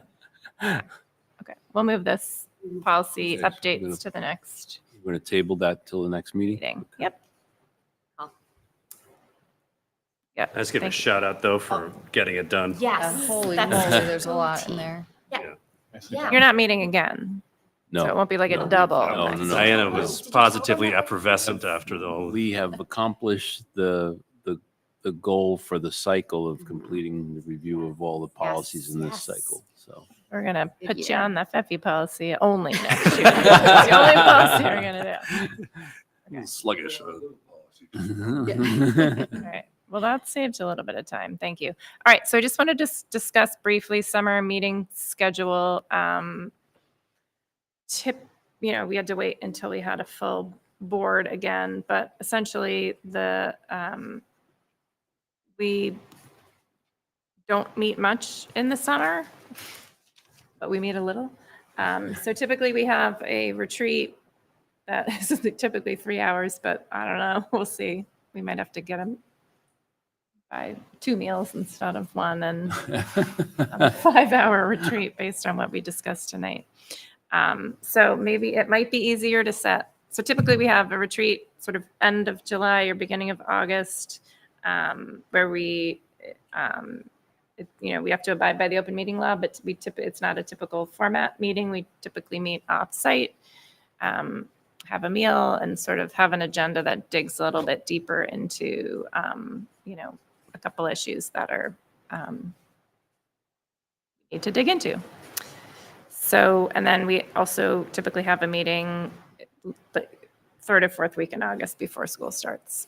And that's a more typical school committee meeting, getting updates ready for the start of the school year, et cetera. So maybe the August meeting before the week of school is easiest to schedule first.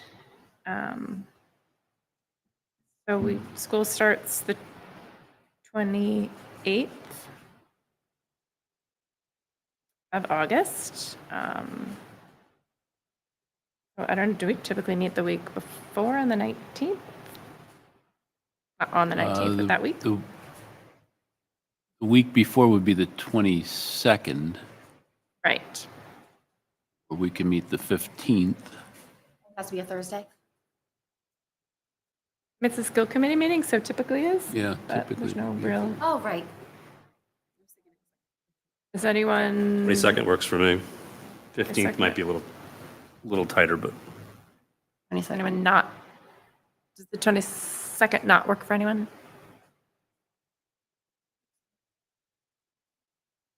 Why are you giving me Someone who's also got a college freshman, what's like, I know it's right around there.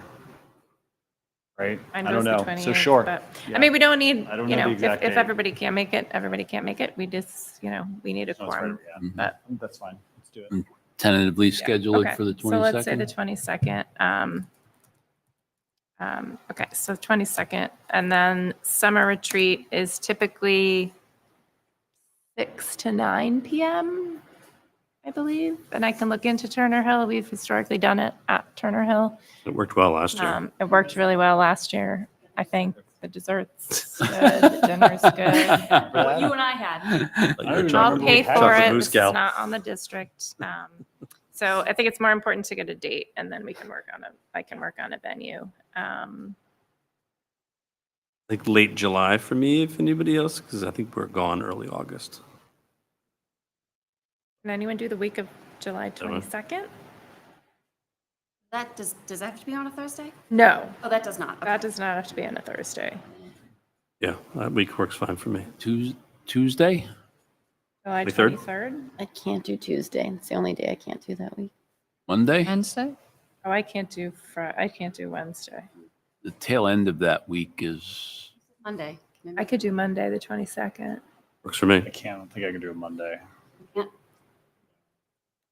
And do any Monday or just that Monday? In general, I can't do Mondays. If I'm the only one, I can see if I can move it. But I could, how about the July 30th? I'm on vacation that week. I was hoping to. We have a staff meeting. What about the 25th? You said the end of the week you can't do. I could do the 20th. The 25th, I'm not available. The end of that week, Thursday, Friday, I'm not. Want to bump it back a week? let's do the 22nd. I'll try to adjust. Sounds like I'm the only one. Or do you want to just, That makes let's it look at the easiest. week of the 15th first. I can't do 15 or 16. I have the superintendent's conference, the beginning part of that week. I could potentially do Thursday night, The 18th? the 18th. That works. Diana's making a face. Summer schedules are tough. I Summer think that's part schedules, of the well, this reason is why why we don't. why I want to just nail a date down, because I know I acknowledge it's tough. So right now we have potentially July 18th or the 22nd. Getting any? Both those are fine for me. Yeah, I don't have my vacation booked yet. Just looking at it. Do you want to try for the 18th then? If Sasha's tough, if it's tougher for the 22nd? 15th works for me. Okay. Can we just clarify the timing on the 22nd? Is that the same? time frame? 22nd's a school committee meeting, so it would be 7. Okay. Yeah. I mean, there's a chance we could have executive session negotiations update, Yeah. but we wouldn't know that until sooner, so. So the 18th, we could. I do feel like we have a lot of things to discuss. Oh. 5 to 9. Yeah. Sorry, I missed all that. What are we saying? I thought Kate said. I think to 5, can we do 5? Does the 11th work by any chance? Sorry to throw that out there. Can't do the 11th at Can't all. anytime that week. July 11th? I could do 11th. I'm gone No, I that whole can't do week. that. What week? Let's do the Plan. 22nd. That seemed like it was better. I'll do the I know it 22nd. And you, I can try to. Sure. For all of you, I will make myself available. Yes. You will not You drop sure the it's for sun us off or is at it for college. dessert? Let's find out where it is first, and then I'll commit to it. Yeah. Oh, it's Yeah, let's do- transaction. Sounds like the 22nd was better, but starting Okay. at 5, considering the agenda probably is a good idea. Okay, so July 22nd, 5 to 9 for our retreat, and August, I don't know, August something. I think, I didn't write down. given all of our discussions and previous discussions, I think, Tom doesn't know this yet, but I think Tom and I are going to take a crack at getting some ideas and maybe a framework for a revised FEFI's policy, just so that we make sure that we capture a lot of the concerns that have been raised Yeah, I think that'd be great. and put procedures in place. Yeah, I asked Tom if he would be able to, well, and that's better, but I asked him if he had just had like a punch list of things that he needs us to tackle. So at least we make sure we cover those things. And that may save a lot of time. That'd be helpful, yeah. Can we email you some thoughts? Oh, absolutely, yeah, yeah. Okay. Yeah, and please we'll do. come up with an agenda, so definitely email ideas. I mean, I think, Sasha, I feel like you maybe started something on field trips, or there's been some discussion about sort of philosophy around international trips, and not necessarily Yes. the place-based learning, but that could be a potential discussion item. Right.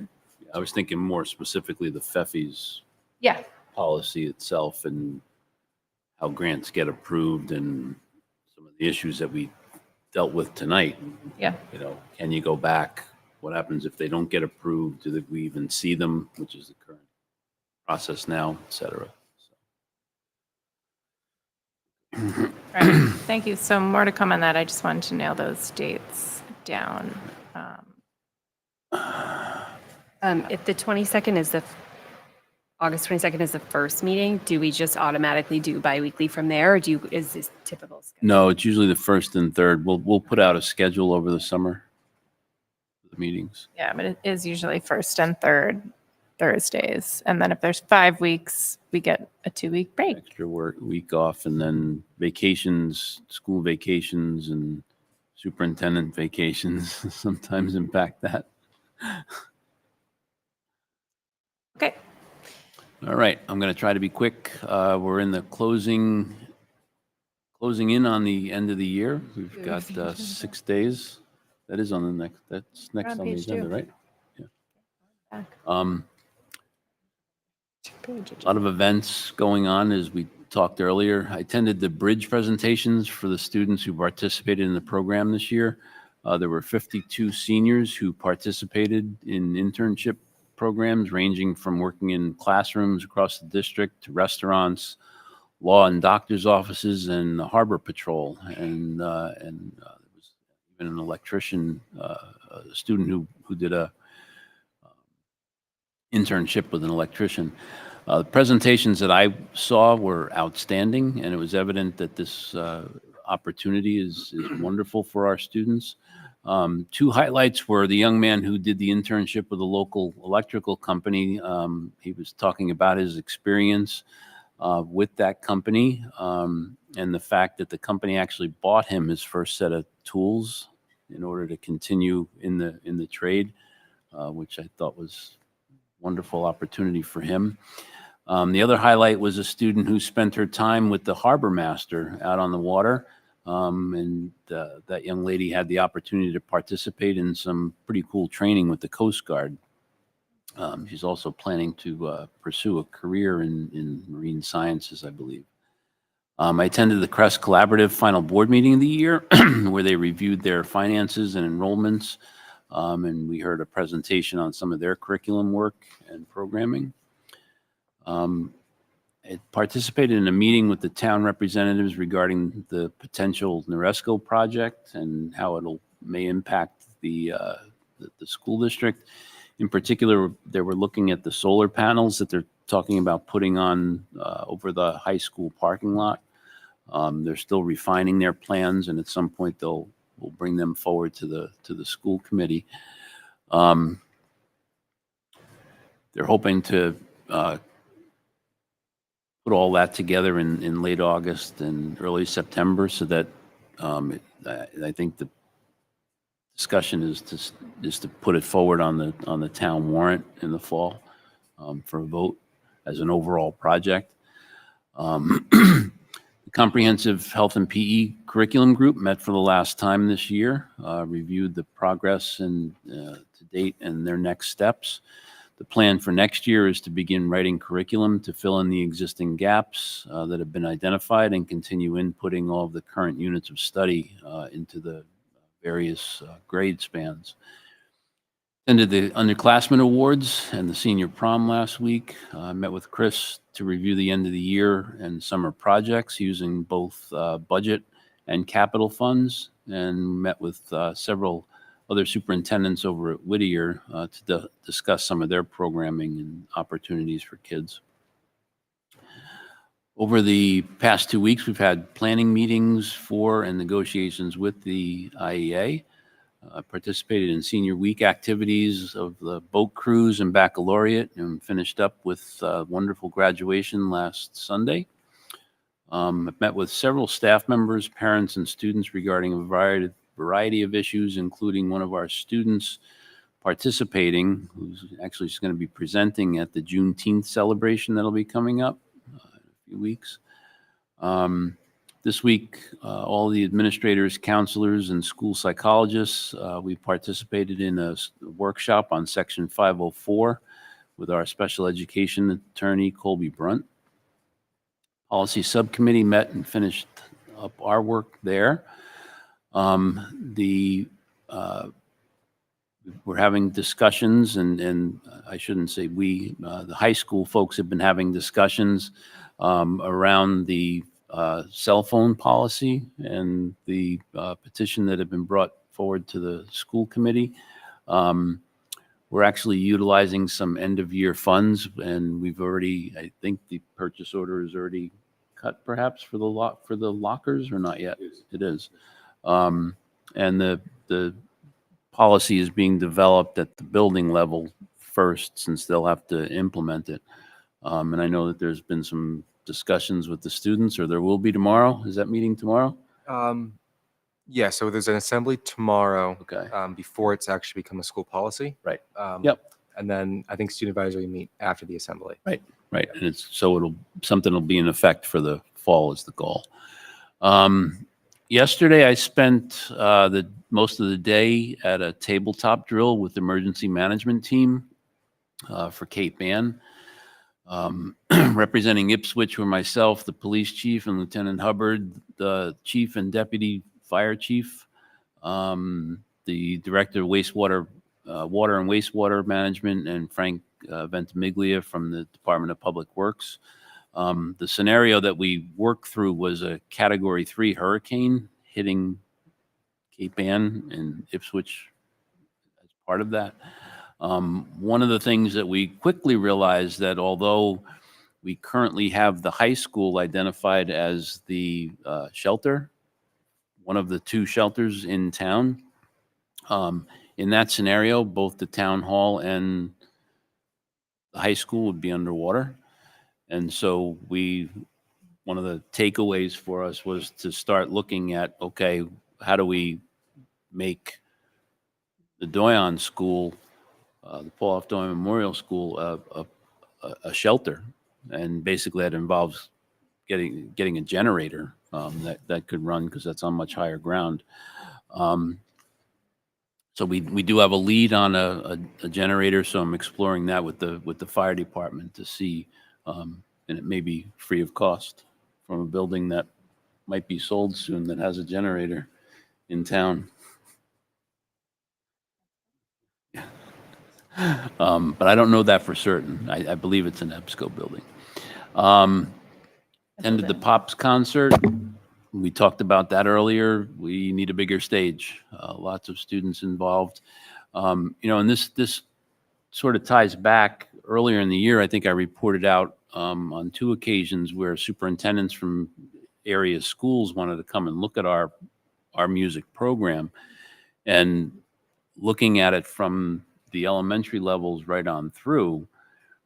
I think it's our schedule and our individual lessons that get our students to the level that they are for the things like the pop concerts, and so that's, an integral part of our curriculum and what we do and who we are. I think there was, comments made earlier this evening about how good it is, and it's a fantastic program. And, as we heard from the Pops concert the other night and some of the narrative, that was how many years ago that whole In 50s. in the 50s, was started. So, here we are. And like I said, it's a good problem to have that we can't fit all the kids on the stage anymore. Our admin team is focusing on closing out the year, reviewing plans for the last day of school and the summer professional development that'll be happening. Last evening, we held a dinner to recognize Dr. Bev Hedges and her impending retirement. On the horizon next week, we have the last week of school. On Monday, I'll be meeting with Tom Gallagher to review the athletics and spring sports program. I also have a meeting with Vicki Hallman, the Director of Water and Wastewater for the town, to hear an update on the town wharf pumping station. As you know, the school committee had given them permission to do some test borings on the fields by Town Hall. So I hope to be able to share some information from that. Last day for students is Thursday, June 13th, with dismissal at 11:20 for the middle and high school and 11:50 for the elementary schools. And the staff will have professional development on Friday from 8:30 till 11:30. We also have our last scheduled negotiation session for this current school year next week. So be sliding into the into the last day. Hopefully the weather will hold out for Crane Beach Day next week as well. Who did you meet with about Noresco? That was like at the very beginning. Yep. So it was, I don't think I indicated, it was representatives from Noresco, and Stephen Crane was on the call, and Rick Mitchell was also on the call. 'Cause there's been some rumblings of a summer tri-board about Noresco, Yep. but I don't know. I wouldn't doubt it. I indicated in here more information on the project and other projects under consideration will be presented in late August, early September. So my guess is that they'll be I mean, looking at, the warrant's going to close well before that. I don't know. It closes like really, I don't know. I have a chair's call. So there's a new chair of the select board, Linda Alexson is the new chair. So we're having a call this Friday or next Friday. I don't remember, but I'll ask about that because Last meeting, you brought up the summer conditioning for the middle school, high school athletes. I understand that's resolved now, so I think we've got that program in place. Is that right? As far as I know, the coaches are running it themselves. Yes. Yeah. Open. Some of that is funding coming from the boosters, which is nice, or football boosters, even though it benefits all students regardless of it. So I think the coaches are doing it themselves, and I'm not sure that I don't know the extent to which the funding is involved, because our coaches are doing it. Great. That's my understanding. That's what we said last. It benefits all of our athletes. So I think that's terrific.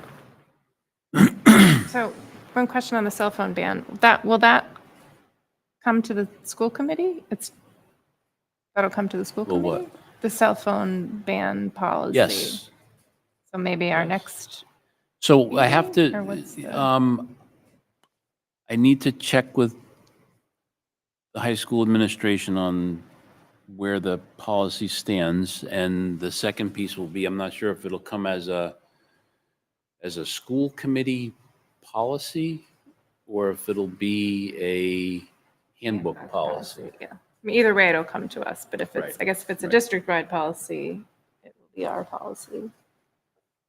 Probably, but I don't know if we need a district-wide policy, but if it's a school committee, or if it's a high school policy. I'll have a it could be in there. recommendation. Just thinking, we really don't have an issue with cell phones necessarily at the elementary level.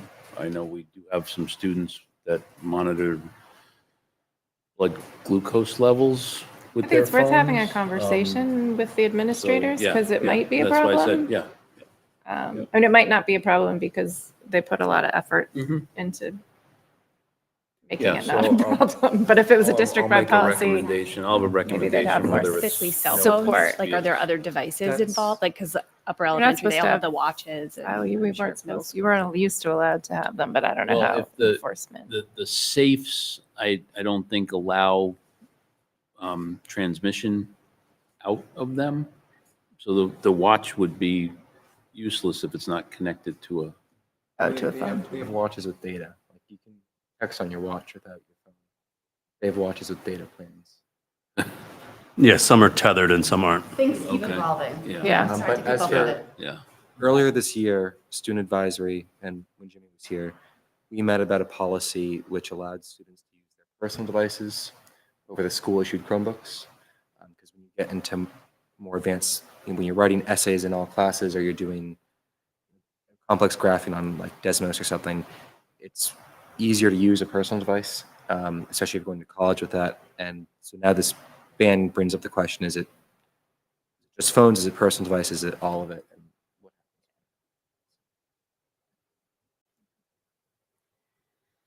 Right. Yep. Okay, so I think it's subcommittee working group reports. I don't know who's met, negotiations policy. Anybody else? Yeah, we'll do policy next week.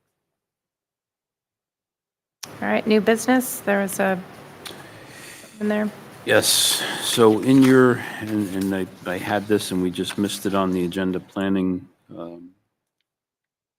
piece. So in your school committee folders this evening, I think it was Ipswich Youth Lacrosse came forward and has made a proposal to put a wall Like the, yeah. in the far back of Mile Lane field. And so you have the formal request there and the map as to where it's going to go. Tom and I are in support of this request. Right now, the kids play wall ball against the side of the high school, and sometimes we hit gutters and we hit They'll still do it lights. here, They'll though. still do it here, but I think there's Discussions. perhaps maybe less, and the location of it down the back will provide, I think, an adequate buffer for noise, because we do have neighbors across the street from there. And there's no cost to the school district. Again, it's one of those things where, because it's on school district property, I just want to ask permission. I see the value in it, and I like that the placement is far away from, I don't know how noisy they are on Wood. From what I raised the question, what I've been told is that because it's a solid structure that they're building, that it's going to muffle the noise. It's not going to be a hollow structure that's going to. Right. Wouldn't be any louder than lacrosse. It wouldn't be any louder than lacrosse or baseball practice. Right. Air, right. I think that the concern was the constant tapping, but I think it's going to be far enough down the back that it's not going to be an issue. Move to support. Are we voting on this? Yeah. Yep. Move Yeah, to we have to support the installation of a wall ball at Mile Lane Field. Second. Motion by Jen, second by Diana. Any discussion? All in favor? Anybody yes, Jenny? Sorry, I Yes, missed it. sorry. Yes, 7-0. Sorry. It's okay. I wasn't looking. All right. Thank you. Last up is vouchers and bills should be set. Consent agenda. Move that the Ipswich School Committee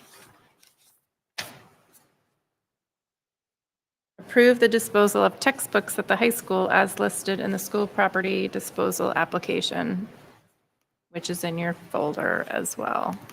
I guess we need to approve throwing books away. So old textbooks, they're not used from the 80s and the 90s. They're no longer used. They will recycle the pages and trash the bindings. My synopsis. Very technical. I have a policy on this, so. Was that a motion you made earlier? Or? Yes, I did. I Okay. moved. It's a consent agenda. Second, yeah. Yes. Okay. All in favor? Unanimous. Motion to adjourn. So moved. Moved by Diana, second by Haley. All in favor? All right. Thank you. Good night, Ipswich. Night, Ipswich.